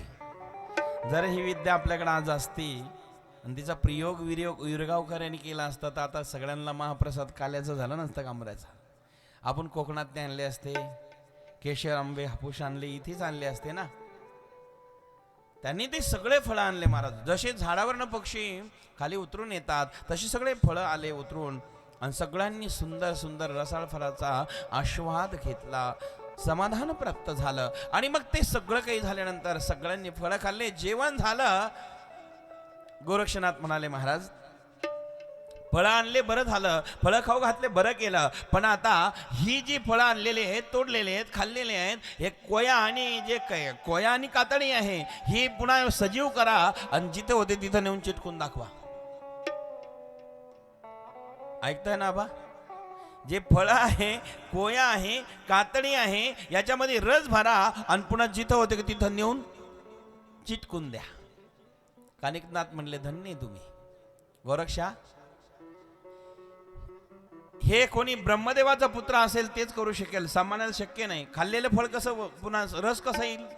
कातड एकीकडे झालं, कोय एकीकडे झालं, ते कसं करता येईल? कोणी जर ब्रह्मदेवाचा पुत्र असलं तेच शक्य होईल. गोरक्षनाथ म्हटले, मी करून दाखवतो. खऱ्या गुरुच्या शिष्याला काही अशक्य नाहीये. खरा गुरुचा शिष्य असेल ना त्याला काही अशक्य नाही. गुरुची कृपा असेल तर काहीच अशक्य नाही. कानिपनाथाचं टाळके बिघड, ए गोरक्षा आतापर्यंत चांगले होते, कधी बिघडन कोणाचं सांगताच येत नाही. चांगले असणारे माणसंच बिघडतात, हेही ध्यानात ठेवा. आतापर्यंत सगळं सुरळीत चालू होतं. ते म्हणले, ए गोरक्षा तू गुरुच्या बडाय मारू नकोस, मला चांगला माहिती तू आणि तुझा गुरु. अरे तुझ्या गुरुच्या बडाया मारतो. तुझा स्त्री राज्यात गेलेला मच्छिंद्रनाथ गुरु एका स्त्रियांच्या लोभात पडला आणि तिकडे रती सुखामध्ये सुख भोगीत बसला. कसला गुरु रे तुझा? आता गुरुवर न काढल्यानंतर हे काही साधे का? हे म्हणले ए बडाया मारू नको तू, पण मला माहिती तुझा गुरु. अरे माझे गुरु कुठे तुझा गुरु कुठं? तुझा गुरु एका माणसाच्या तावडीत सापला. हेलापट्टणचा राजा गोपीचंद त्याने भूमीत गाडला आणि भूमीत गाडला एका सामान्य माणसाने. अरे माझे गुरु ब्रह्मांडाचे मालक आहे, तुझा गुरु एका सामान्य माणसाने भूमीत दाटलेला आहे. दोघांचे भांडण गुरुवरून सुरू झाले. आतापर्यंत फळं खायला चांगले होते, खाता खाता बिलगले. बरेच माणसं असे कुठे जाऊन खाता खाता बिलगतात, हेही ध्यानात ठेवा. भांडणं सुरू झाले दोघांचे आणि मग त्या ठिकाणी भांडणं सुरू झाल्यानंतर भांडणं झालेले आहेत. पण गोरक्षनाथ म्हणले माझे गुरु तुला माहिती श्रीराज्यात आहे, तुझे गुरु ह्याला पट्टनात आहे. दोघांनी गुरुचं नाव घेतलं आणि पत्ता सांगितला. पुन्हा शांत झाले, कारण गुरुला शोधायला दोघं निघाले. दोघांना दोघांचे गुरु माहित नाही. कानिपनाथाला मच्छिंद्रनाथ माहिती, पण गोरक्षनाथाला जालिंद्रनाथ माहिती. पण गोरक्षनाथाला मच्छिंद्र माहित नाही आणि कानिपाला जालिंद्र माहित नाही. दोघांनी एकूणाचा पत्ता सांगितला, भांडणच मिटले. ते म्हटले अरे माझे गुरु तू श्रीनाथच सांगितले, माझे गुरु ह्याला पट्ट्याला सांगितले. म्हटले हो. आणि तितक्यात मध्ये गोरक्षनाथ महाराजांनी सांगितलं कानिपनाथजी माझ्या गुरुचा ऍड्रेस सांगितल्याबद्दल धन्यवाद तुम्हाला. आता गोरक्षनाथ महाराजांनी संजीवनी मंत्र जपला आणि जे फळं पडलेले ते कोया वगैरे कातडे संजीवनी मंत्र जपून त्यांच्यावर फेकला. सगळे फळं सजीव झाले महाराज. हे गोरक्षनाथाने केलं, कानिपनाथाने नाही. गोरक्षनाथ महाराजांनी ते सगळे फळं सजीव केले आणि पुन्हा त्या ठिकाणी अस्त्र फेकलं आणि त्याच ठिकाणी स्पर्शास्त्राने झाडावरती चिटकून दिले. गुरुच्या कृपेचा महा चमत्कार, गुरुच्या कृपेने, गुरुच्या कृपेचा पहा चमत्कार, गुरुच्या कृपेचा पहा चमत्कार, गुरुच्या कृपेचा पहा चमत्कार. होय स्पर्शाचे विभूती फेके मोठा भार, स्पर्शाचे विभूती फेके मोठा भार, स्पर्शास्त्र विभूती फेके मोठ भार, स्पर्शास्त्र विभूती फेके मोठ भार. पडलेली फळे वृक्षाला टकली, पडलेली फळे वृक्षाला टकली, पडलेली फळे वृक्षाला टकली, पडलेली फळे वृक्षाला टकली, पडलेले फळ वृक्षा लटकले, पडलेले फळ वृक्षा लटकले, पडलेले फळ वृक्षा लटकले, पडले फळ वृक्षा लटकले.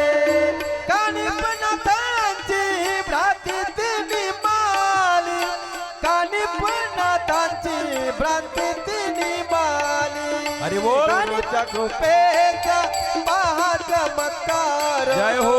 गुरुच्या कृपेचा पहा चमत्कार, गुरुच्या कृपेचा पहा चमत्कार, गुरुच्या कृपेचा पहा चमत्कार. अलक निरंजन. आदेश, प्रेम से बोलो ना आदेश. गुरुच्या कृपेचा चमत्कार बघितला माय बापांनो. गुरुचं नाव घेऊन त्यांनी स्पर्शास्त्र फेकल्या फेकल्या सगळे चिमूटभर मंत्र फेकल्या, विभूती फेकली आणि ते सगळे झाडाला वृक्षाचे जे फळं होते पडलेले सजीव झाले आणि झाडाला जाऊन चिटकले. जसे पाखरं उडून पुन्हा झाडावर फांदीवर बसावा, सगळे वृक्षावरती ते फळं गेले, चिटकले. हा चमत्कार पाहिला. कानिपनाथ महाराजांची भ्रांती निमावली. धन्येत गोरक्षनाथ, तुम्ही धन्येत. गोरक्षनाथाला कानिपनाथांनी नमस्कार केला. महाराज तुम्ही धन्येत, गुरुची कृपा आहे तुमच्यावरती. फळ सजीव किरण सामान्य गोष्ट नाही, तुम्ही केली. धन्य तुम्ही. आणि दोघंही कोणाच्या गळ्यात कडकडून बिलगले, कारण गुरुचं पत्ता होता, गुरुचा ड्रेस होता, आतापर्यंत माहिती नाही. दोघांनी एकूणाराला दिली. दोघंही प्रसन्न आहे. कंठ मुक्ताने दाटलेला कंठ दाटून आला आणि अत्यंत प्रसन्नता दोघांनी एकूणाराची विषय केली. आणि आता मात्र ज्याच्या त्याच्या गुरुचा शोधार्थ जे ॲड्रेस अनुसार निघाले. कानिपनाथ महाराज मात्र आता इकडे हेल्लापट्टणाच्या नगरामध्ये गेले आणि त्याच ठिकाणी गुप्तचरांनी सांगितलं की महाराज एक साधू आलेले. कानिपनाथ महाराज अनेक शिष्यांना घेऊन आलेले आहेत. हेलापट्टणचा राजा गोपीचंदाला आनंद झाला. अनेक वर्षाची इच्छा होती कानिपनाथ महाराजांना भेटावे, कारण राजाच्या कानावरती वार्ता होते 700 शिष्यांच्या बरोबर असणारा हा गुरु, एवढा मोठा असा गुरु आपल्याला मिळावा ही गोपीचंदाची इच्छा होती. बाहेरंगाचा अनुभव, बाहेरंगाचं वैभव ज्याला दिसतं, अंतरंग कळत नसतं, ते फसत असतं, ध्यानात ठेवा.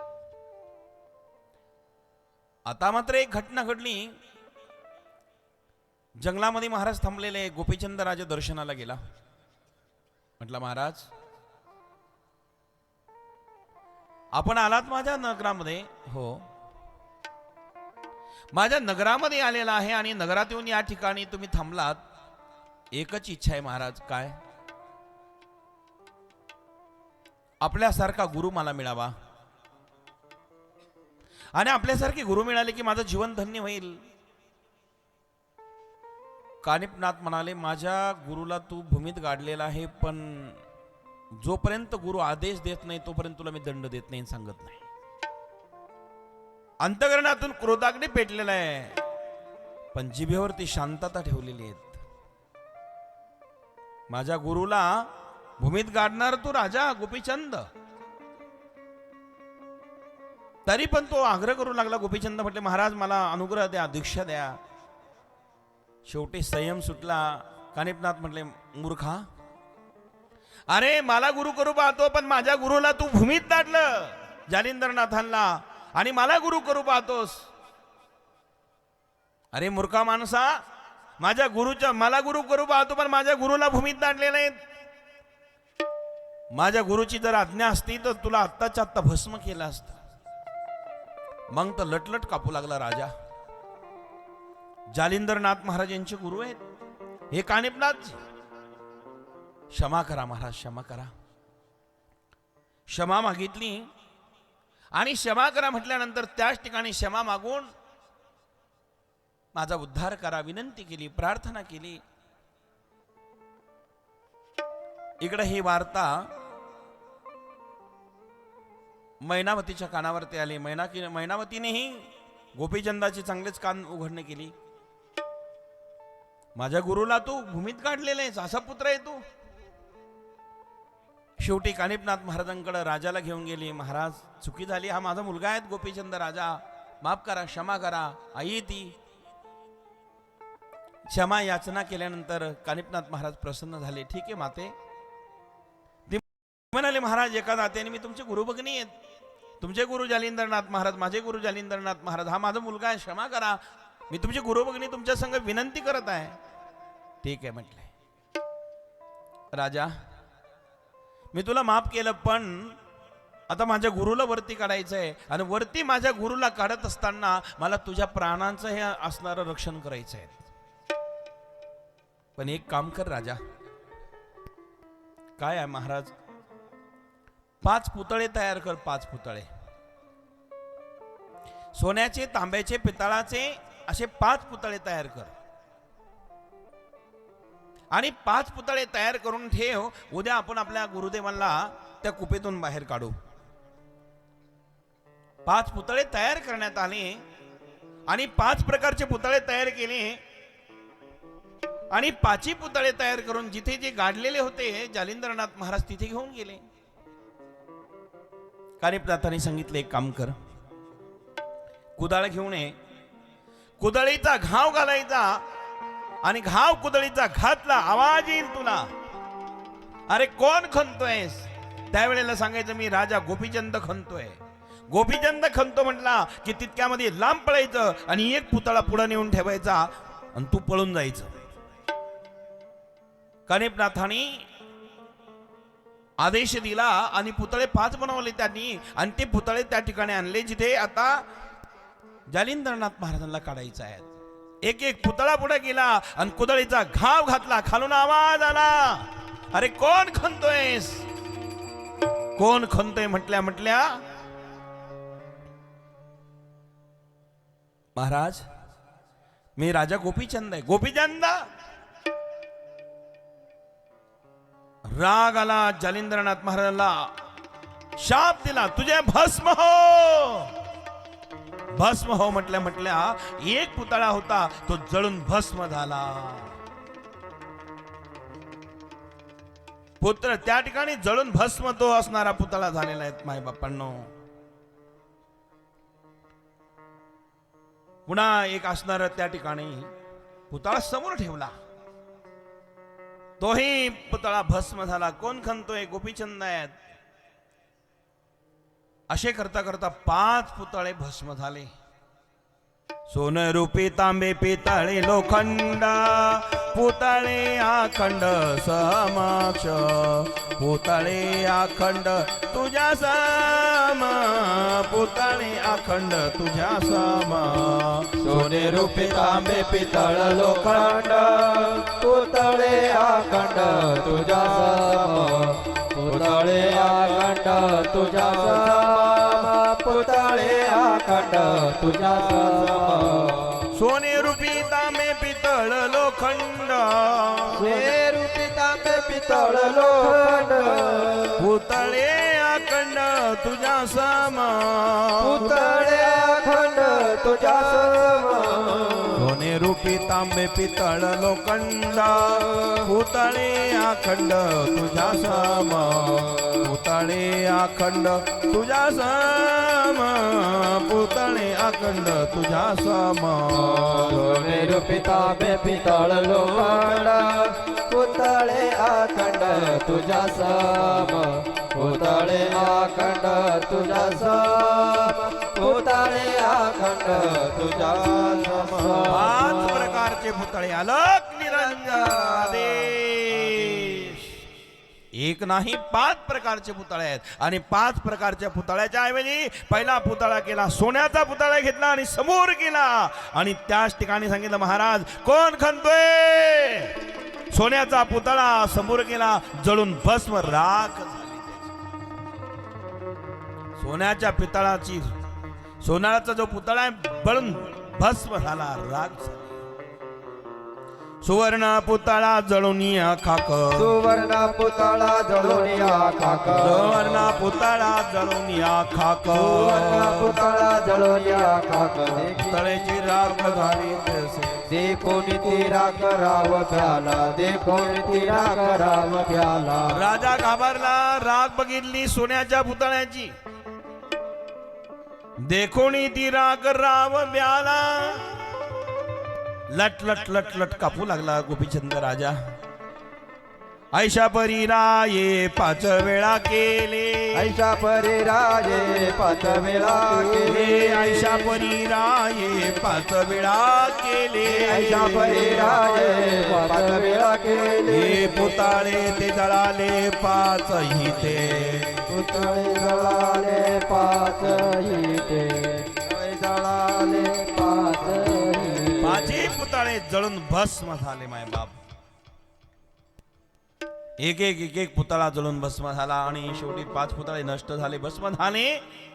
आणि कानिपनाथ महाराजांनी सांगितलं, गोपीचंद आता सावधान, आता घाव घातला की तू बोलायचं नाही, कुदळीचा घाव तू घालायचं, बोलणार मी. 5 पुतळे जळून भस्म झाले. राजा घाबरला, लट लट लट लट लट लट करू लागला. घाबरलेला राजा गोपीचंद. कानिपनाथ म्हणले, आता तू बोलायचं नाही, फक्त घाव तू घाल, आवाज दिला की मी बोलणार. आणि 5 वेळेला 5 पुतळे जळून भस्म झाले. आणि त्याच वेळेला जालिंद्रनाथ मनामध्ये विचार करू लागला, 5 वेळेला हा कसा जगला गोपीचंद राजा, ज्या अर्थी माझ्या शापाने ब्रह्मांड सर्व विध्वंस करण्याची शक्ती माझ्या शापामध्ये आहे, तरी हा जिवंत असेल तर याच्यावर साक्षात भगवंताचीच कृपा आहे. आणि भगवंताची जर कृपा असेल, आशीर्वाद असेल, तर याला कोणी काही करू शकत नाही. आता जर जिवंत असेल तर याला अमर करू, अशी मनामध्ये भावना निर्माण झाली. आणि आता आवाज दिला, कुदळीचा घाव घातला, अरे कोण खणतोय. मी आहे कानिप तुमचा बाल, शाबाश. मी आहे गोपीचंद नाही बोलत आता, कानिपनाथ बोलतात. तुमचा बालक शाबास. मी आहे कानिप तुमचा बालक, मी आहे कानिप तुमचा बालक, मी आहे कानिप तुमचा बालक, मी आहे कानिप तुमचा बालक, मी आहे कानिप तुमचा बालक, मी आहे कानिप तुमचा बालक. ऐक माझे हक्क गुरुराया, ऐक माझे हक्क गुरुराया, संगम्यानीला गोपीचंदराया, संगम्यानीला गोपीचंदराया, सखे बियानीला गोपीचंदराय, सग मी आणीला गोपीचंदराय. नाथ पंथ कार्य उत्तराचा, नाथ पंथ कार्य उत्तराचा, संगम्यानीला गोपीचंदराया, संगम्यानीला गोपीचंदराया, सगे मी आणीला गोपीचंदराय, सगे मी आणीला गोपीचंदराय. गोपीचंदराय केला अपराध, गोपीचंदराय केला अपराध, गोपीचंदराय केला अपराध, गोपीचंदराय केला अपराध. सांडोलिया क्रोध क्षमा केली, सांडोलिया क्रोध क्षमा केली, संगमी आणीला गोपीचंदराय, संगमी आणीला गोपीचंदराय, सगे मी आणीला गोपीचंदराय, सगे मी आणीला गोपीचंदराय.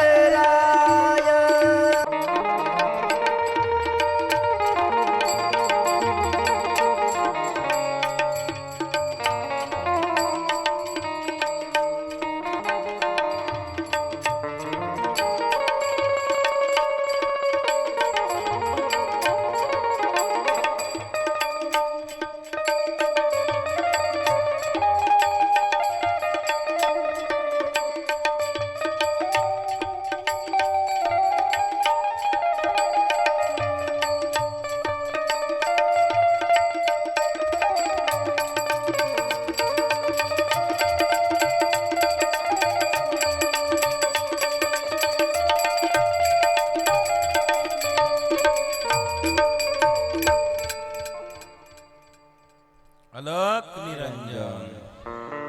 आदेश, प्रेम से बोलो आदेश. माय बाप्पांनो, अशा परी 5 पुतळे जळून भस्म झाले आणि 6व्यांदा आवाज आल्यानंतर त्याच ठिकाणी कोण खणतोयस? महाराज, मी आहे तुमचा बालक कानिप. कानिपा? जी महाराज. तू खणतोयस? हा. कानिपनाथाचं नाव घेतल्या घेतल्या कानिपनाथाचं नाव ऐकलं, कानावर पडलं आणि कानिपनाथ म्हणतात, मी आलेलो आहे तुमचा पुत्र. प्रसन्न झाले जालिंद्रनाथ महाराज. आणि त्या गोपीचंद राजाला सांगितलं, आजपासून तू अमर हो, चिरंजीव हो, चिरंजीव हो. राजा गोपीचंद चिरंजीव झाला. ज्याने अपराध आगण्य केला, पण कानिपनाथांच्या कृपेने जालिंद्रनाथांनी राजाला चिरंजीव केलं. हे दयाळू संत आहेत. आणि आशीर्वाद देऊन त्याच ठिकाणी महाराज कुदळीचा घाव काढून त्या ठिकाणी अनेक सैन्य आणलं, खणण्यात आलं. पण आता वज्रास्त्रामुळे सगळे शस्त्र बंद पडले, कारण वज्रास्त्र पुढे कुठलं शस्त्र चालणार आहे.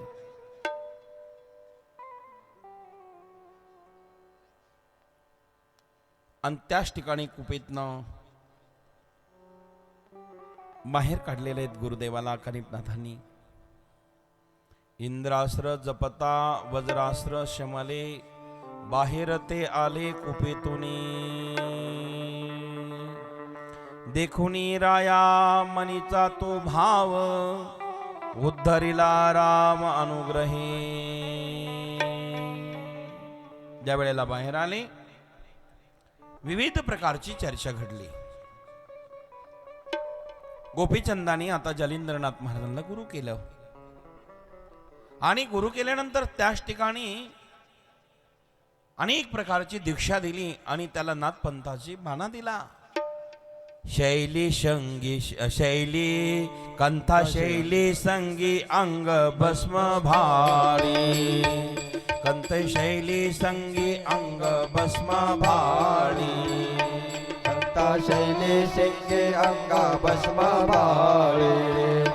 कंथा शैली सिंगे अंगा भस्म भारी. कंथा शैली संगी अंग भस्म भारी. कंथा शैली सिंगे अंगा भस्म भारी. कंथा शैली सिंगे अंगा भस्म भारी. कंथा शैली सिंगे अंगा भस्म भारी. खांदी भिक्षा झोडी मुद्रा कानी. खांदी भिक्षा झोडी मुद्रा काने. कंथा शैली सिंगे अंगा भस्म भारी. कंथा शैली संगी अंगा भस्म भारी.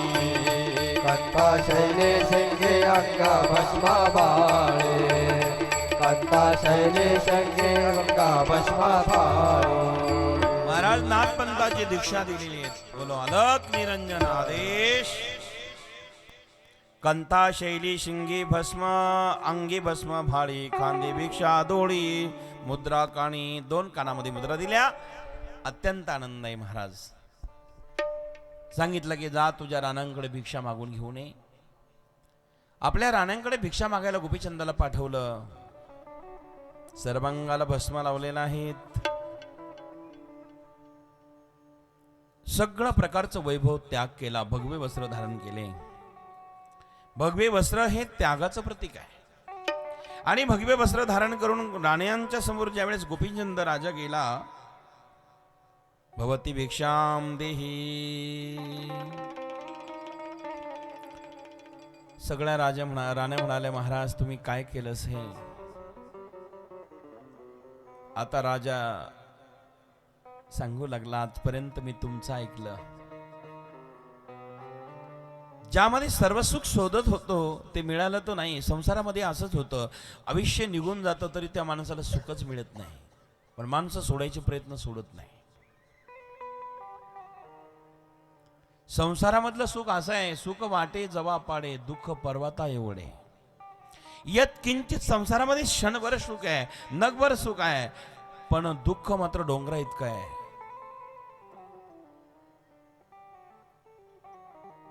जोपर्यंत आपण भगवंताचं चिंतन करत नाही, भगवंताची भक्ती करत नाही आणि गुरुची कृपा होत नाही, तोपर्यंत शाश्वत सुख आपल्याला मिळू शकत नाही. त्याला शाश्वत सुखाची प्राप्ती करायची असेल तर भगवंताचं नामस्मरण आहे आणि गुरुची कृपा आहे. ज्या वेळेला गुरुची कृपा होती त्यावेळेला सर्व प्रकारचे सुख तुमच्या पुढे हात जोडून उभे राहतात. भगवंताचं नामस्मरण केलं आणि भगवंताची कृपा झाली, सर्व सिद्धी तुमच्या पुढे हात जोडून उभे राहतात. आपण नेहमी म्हणतो ना, वारकरी आहोत ना, देव केला ऋणी रिद्धी सिद्धी वाहे पाणी. हे आपले प्रमाण आहे वारकऱ्यांचे. कोण कोण पाणी भरतं? रिद्धी सिद्धी हात जोडतात, पाणी भरतात. देवावरती देव ऋणी केल्यानंतर हे नाथ तर महायोगी होते, तपो असणारे तपोनिधी होते. सर्वांकडे साधना आहे, तपश्चर्या आहेत. आणि दैवत आम्हाला प्राप्त करायचं असेल तर ज्ञानोबरायने आपल्याला सांगितलं, तपविन दैवत दिदल्याविन प्राप्त गुजविन हित कोण सांगे. तप पाहिजे, साधना पाहिजे, तेव्हा फलप्राप्ती होते. आज गोपीचंद राजा पत्नींकडे भिक्षा मागायला गेला. अनेक राजा त्या ठिकाणी भिक्षा मागायला गेल्यानंतर दुःखी झालेले आहेत, मुळमुळ रडू लागल्या, पण याच्यावर काही परिणाम नाही. स्वांत सुखाय तुलसी रघुनाथ गाथा. तुळशीदास सांगता स्वांताचं स्वतःचं सुख ज्यावेळेस मिळतं ना, खरं सुख आपल्याला प्राप्त होतं ना, त्यावेळेला भौतिक सुख आपल्याला, आध्यात्मिक सुख मिळाल्यानंतर भौतिक सुखाची किंमत काहीच राहत नाही. आणि म्हणून खरं सुख आम्हाला प्राप्त होण्याकरता नवनाथ कथेची का गरज आहे? हे कवी नारायण आहे, हरिनारायण आहे, अंतरिक्ष आहेत, प्रबुद्ध आहेत, सगळ्या प्रकारचे नवनारायणांनी अवतार घेऊन या जगाला मार्गदर्शन करण्याचं काम केलेलं आहे. आज गोपीचंदाला दीक्षा दिली, दीक्षा मागून आल्यानंतर परीक्षा घेतली, 6 महिने तिथे राज्याचा कारभार बघितला आणि पुत्राला गादीवरती बसवला आणि सांगितलं, जा आता तू तीर्थयात्रा कर. गोपीचंद राजा तीर्थयात्रा करत करत करत करत करत करत हेलापट्टणात आला आणि हेलापट्टणातून तो बंगाल देशात जात असताना एक त्या ठिकाणी त्याच्या बहिणीचं गाव होतं आणि त्याच्या बहिणीचा जो सासरा आहे तिथला तो राजा होता. जाता जाता जाता महाराज स्वदेश सांडोनी बंगालात आला गोपीचंद होय पौल पट्टणात. तिलकचंद नामे तेथीचा राजन, तिलकचंद नामे तेथीचा राजन, तिलकचंद नामे तेथीचा राजन, तिलकचंद नामे तेथीचा राजन. चंपावती तयाची सोना, बहीण चंपावती तयाची सोना, बहीण चंपावती तयाची सोना. मायबापांनो, तिलकचंदाला कळालं राजन त्याची बहीण यांची सूनबाई आहेत, पण संन्याशी सोयरा झाला म्हणून कोणालाच आवडलं नाही. आणि संन्याशी सोयरा आला म्हणून इकडे कोणालाच आवडलं नाही. त्याच ठिकाणी घटना घडली. संन्यासी सोयरा मागतोय भीक, संन्यासी सोयरा मागतोय भीक, कळता प्रजेला हसतील लोक, कळता प्रजेला हसतील लोक. संन्यासी सोयरा मागतोया भीक, संन्यासी सोयरा मागतोया भीक, कळता प्रजेला हसतील लोक, कळता प्रजेला हसतील लोक. त्याच ठिकाणी तिलकचंद जो होता त्याने विचार केला, आपला सोयरा संन्याशी आलेला आहे आणि प्रजाला जर कळालं सुनबाईचा भाऊ राजा त्यांनी संन्यास घेतला, लोक हसतील. आणि त्या लोकाच्या लाचप्रभेने या ठिकाणी त्याला प्रवेश नगरात नाही दिला. व राजा गोपीचंदाला विनंती, मनामध्ये एक भावना निर्माण झाली, माझ्या बहिणीला भेटून जावा, हिमालयात चाललेलो आहे, पुन्हा पुन्हा मी येणार नाही, बहिणीला भेटावा आणि पुढे जावा अशी अपेक्षा गोपीचंदाच्या मनात होते. पण तिचा सासरा राजा आहे, भेटू देत नाही. भेटण्याकरता गोपीचंद प्रयत्न करतो. दासीला सांगितलं, जा माझ्या बहिणीला बोलून घेऊन या. दासीनी बहिणीला निरोप दिला, पण बाकीच्या राण्या ज्या होत्या त्यांनी विचार केला, आईचा भाऊ जर साधू झालेला आहे ना, त्याची टिंगल करू. म्हणून बाकीच्या राणींनी काय केलं, सांगितलं, जा संन्यासाला महालात प्रवेश नसतो, गाईच्या गोठ्यात घेऊन या. गाईच्या गोठ्यामध्ये प्रवेश मिळाला आणि त्या गाईच्या गोठ्यामध्ये गोपीचंदाला खाण्याकरता ताट पाठवलं. जेवण कुठे? गाईच्या गोठ्यामध्ये दिलं. आणि भोजनाचं ताट त्यावेळेस गाईच्या गोठ्यात आलं. बाकीच्या दाशांना राण्याने सांगितलं, जा याच्या बहिणीला सांगा तुझा भाऊ जेवतोय म्हणून बघ. पुन्हा इकडे पेटून दिलं. बैलेला सांगितलं, भाऊ आलेला आहे तुझा, कुठे आहे? म्हणजे गाईच्या गोठ्यात आहे. काय करतो? जेवण करतो. आणि त्या म्हणजे सासऱ्याच्या ठिकाणी, अर्थात पतीच्या घरी कोणाला आवडलेलं नाही. तिलकचंदाच्या राजवाड्यात कोणालाच पसंत झालेलं नाही, राज्य टाकलं म्हणून, त्याग केला म्हणून. ज्यावेळेला बहीण गवाक्षातनं बघू लागली, आपला भाऊ कुठे जेवतोय? गोठ्यामध्ये. गवाक्ष म्हणजे आपल्या भाषेतली खिडकी, नवनाथातल्या भाषेतले गवाक्ष शब्द खिडकीला वापरलेला आहे.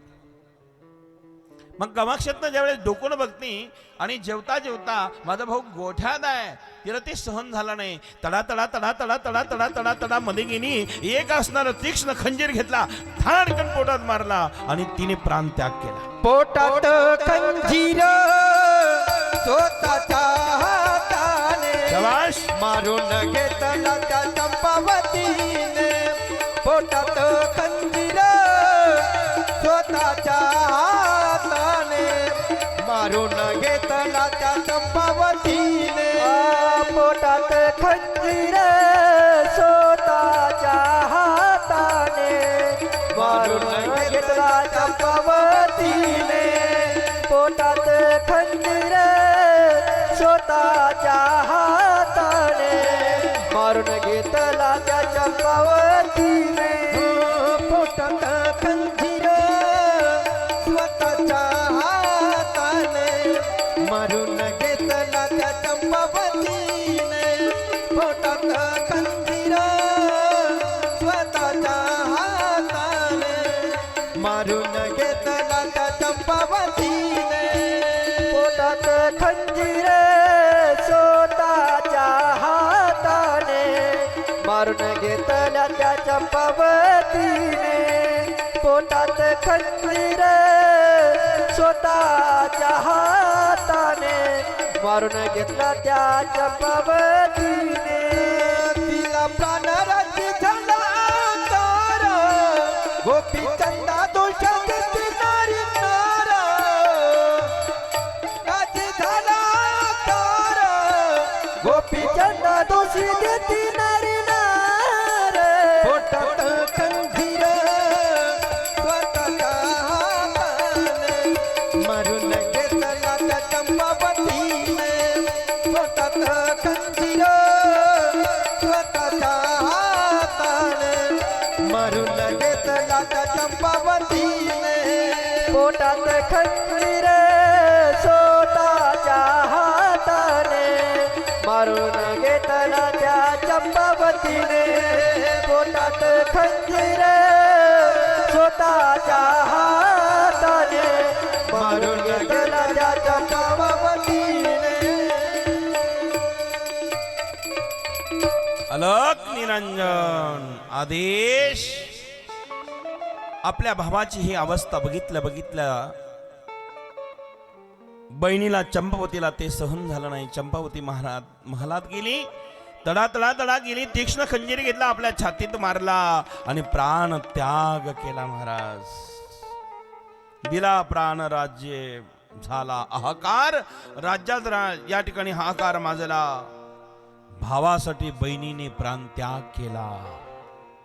भावाचं दुःख सहन झालं नाही तिला.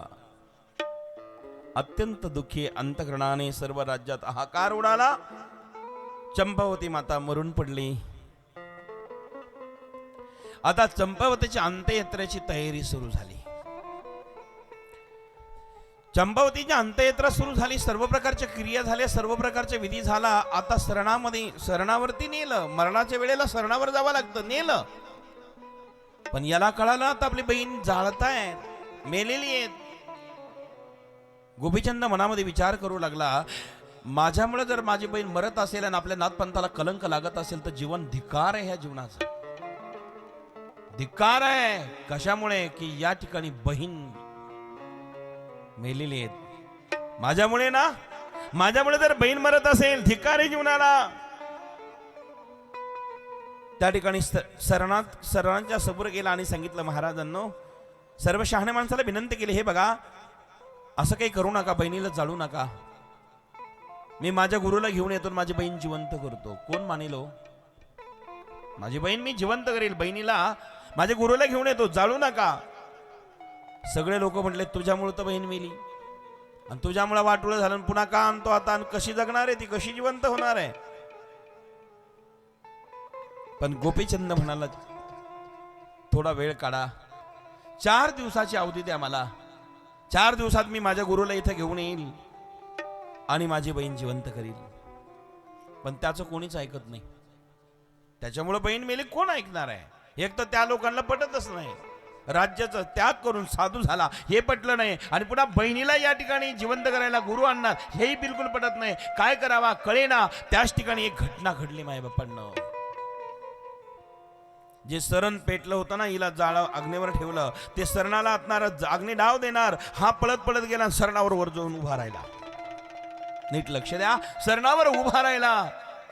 जाळायचं असेल तर बहिणीला नको, भावालाही जाळवा जिवंत. बहीण भावाचं प्रेम असतं, ध्यानात ठेवा. जाळायचं असेल तर नुसती बहीण जाळू नका, भावालाही जाळा. विश्वास नसेल नाथपंथावर, नाथ कार्यावर, बहिणीला आणि भावाला जिवंत जाळा. सरणावरती जाऊन उभा राहिला गोपीचंद राजा. शहाणे माणसं पुढे आले, अरे जाऊ द्या, प्रेताला तर जाळावंच लागतं ना, प्रेताला जाळण्याशिवाय पर्याय नाही ना. पण आता 4 दिवसाची अवधी मागतो तर काय बिघडणार, आज जाळण्यापेक्षा 4 दिवसांनी जाळू. परवानगी दिली, जा घेऊन ये तुझ्या गुरुला. सांगितलं एक काम करा, हिचा एक हात कापून माझ्याकडे द्या. तिचा हात कापण्यात आला आणि तो हात घेऊन गोपीचंद राजा गुरुच्या शोधार्थ गेला. मी येईपर्यंत जाणू नका, 4 दिवसाची अवधी द्या. 4 दिवसाच्या आत नाही आलो तर मग मात्र खुशाल झाला, लेट झालो तर, पण 4 दिवसापर्यंत थांबा. 4 दिवसाची अवधी दिली आणि गुरुच्या शोधार्थ निघाला. त्यावेळेस फोन नव्हता ना, आपल्या वाणी असते तर लगेच कॉल केला असता. त्या काळात ही सुविधा नाही. गुरुच्या शोधार्थात निघाला, गुरुचं स्मरण केलं. व्यानासराने गुरु त्याच्या पुढे प्रगट झाले. गोपीचंदा काय इच्छा आहेत गुरुदेव? इथं वृत्तांत सर्व त्याला सांगितला गुरुदेवांना. आणि गुरुदेव म्हणले चला आता आपण जाऊ त्या ठिकाणी. हेलपटणामध्ये आले. पाऊलपटणात आल्यानंतर त्या ठिकाणी चंपावती हेलपटणातून पाऊलपटणात आल्यानंतर आकाश मार्गाने आले. 4 दिवसांनी येणार होते ते एकाच प्रहारी आले. पूर्वी प्रहार शब्द वापरायचे बघा, जुने माणसं ते प्रहार म्हणायचे. हा, एका प्रहारात 4 दिवसात येणारे एका प्रहारी आले आणि मग मात्र त्या ठिकाणी प्रसन्न झाले. सगळे लोक म्हणाले जालिंदरनाथ महाराज आले, जालिंदरनाथ महाराज आले. सगळ्यांनी जालिंदरनाथाला नमस्कार केला, कारण त्यांची कीर्ती ऐकून होते. जालिंदरनाथ महाराजांनी गोपीचंदाचा जो अपमान केला होता त्या लोकांनी, त्या राज्यातल्या लोकांनी, त्यांची चांगलीच कानपट्टी उघडली गेली. सांगितलं माझ्या शिष्याला त्रास दिलास तुम्ही. चंपावती आणा इकडे. आणली. तो जो हात होता त्या हाताला भस्म लावला. संजीवनी मंत्र जपला. संजीवनी मंत्र जपून तो भस्म लावला आणि त्याच ठिकाणी स्पर्शास्त्राने हात चिटकून दिला आणि संजीवनी मंत्राने त्याच ठिकाणी आवाज दिला, ओट चंपावती. संजीवनी मंत्री लावणी विभूती, उठ उठ बाळे बोलतात जती. संजीवनी मंत्र लावणी विभूती, उठ उठ बाळे बोलतात जती. संजीवनी मंत्र लावणी विभूती, उठ उठ बाळे बोलतात जती. संजीवनी मंत्र लावणी विभूती, उठ उठ बाळे बोलतात जती. संजीवनी मंत्र लावणी विभूती, उठ उठ बाळे बोलतात जती. संजीवनी मंत्र लावणी विभूती, उठ उठ बाळे बोलतात जती. संजीवनी मंत्र लावणी विभूती, उठ उठ बाळे बोलतात जती. संजीवनी मंत्र लावणी विभूती, उठ उठ बाळे बोलतात जती. क्षणात प्रगटली ही चंपावती, क्षणात प्रगटली ही चंपावती. देखोली विस्मय जय हो. देखोली विस्मित झाली प्रगती. देखोनी विस्मित झाले जगपती, देखोनी विस्मित झाले जगपती.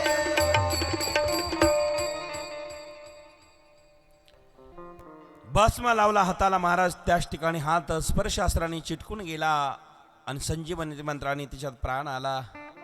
प्राण आल्या आल्या महाराज एक आवाज दिला, ओट. ओट म्हटल्या म्हटल्या चंपावती राणी उठली, गुरुदेवाला नमस्कार केला. धन्य गुरुचा महिमा. आणि सगळीकडे नाथ महाराजांचा जय जयकार होऊ लागला. गोपीचंदाचा जय जयकार होऊ लागला. कानिपनाथाचा जय जयकार, जालिंदरनाथाचा जय जयकार. आता मात्र चंपावतीने त्या ठिकाणी घरी जाऊन स्वयंपाक केला आणि स्वयंपाक केल्यानंतर त्याच ठिकाणी गुरुदेवाला जेवू घातलं. आणि तो दिवस निघून गेला, अनेक वर्ष निघून गेले, काही दिवस थांबले आणि तिथून पुढची यात्रा मात्र आता जालिंदरनाथ महाराज कानिपनाथने गोपीचंदाला बद्रिकावनामध्ये ठेवलेला आहे. तपश्चर्या करू लागला गोपीचंद राया आणि गोपीचंदाची तपश्चर्या आता बद्रिकावनात आहे. तीर्थयात्रा हे करत असताना आज मात्र गुरुच्या शोधार्थात निघालेला गोरक्षनाथ महाराज तो स्त्री राज्याच्या सीमेवर जाऊन पोहोचला आणि आजचे दिवस आता स्त्री राज्याच्या सीमेवरच गोरक्षनाथांचा मुक्काम आहे. पुढची वाटचाल करायची असेल तर उद्या 7 वाजता बरोबर या. सर्वांना धन्यवाद आहे. प्रेम से बोलो अलख निरंजन आदेश. आजही बहुसंख्येने आपण आलेले आहात. सर्वांना धन्यवाद आहे. आणि आलेल्या भाविकांना एक विनंती आहे, 2च दिवस कथेचे उरलेले आहेत. उद्या बरोबर 6:45 या.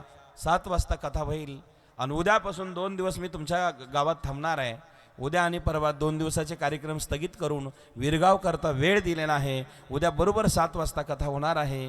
त्याची नोंद सर्वांनी घ्यावी. आणि आता कथा 2 तास 2.5 तास 3 तासही होईल, मागे पुढे होणारच आहे.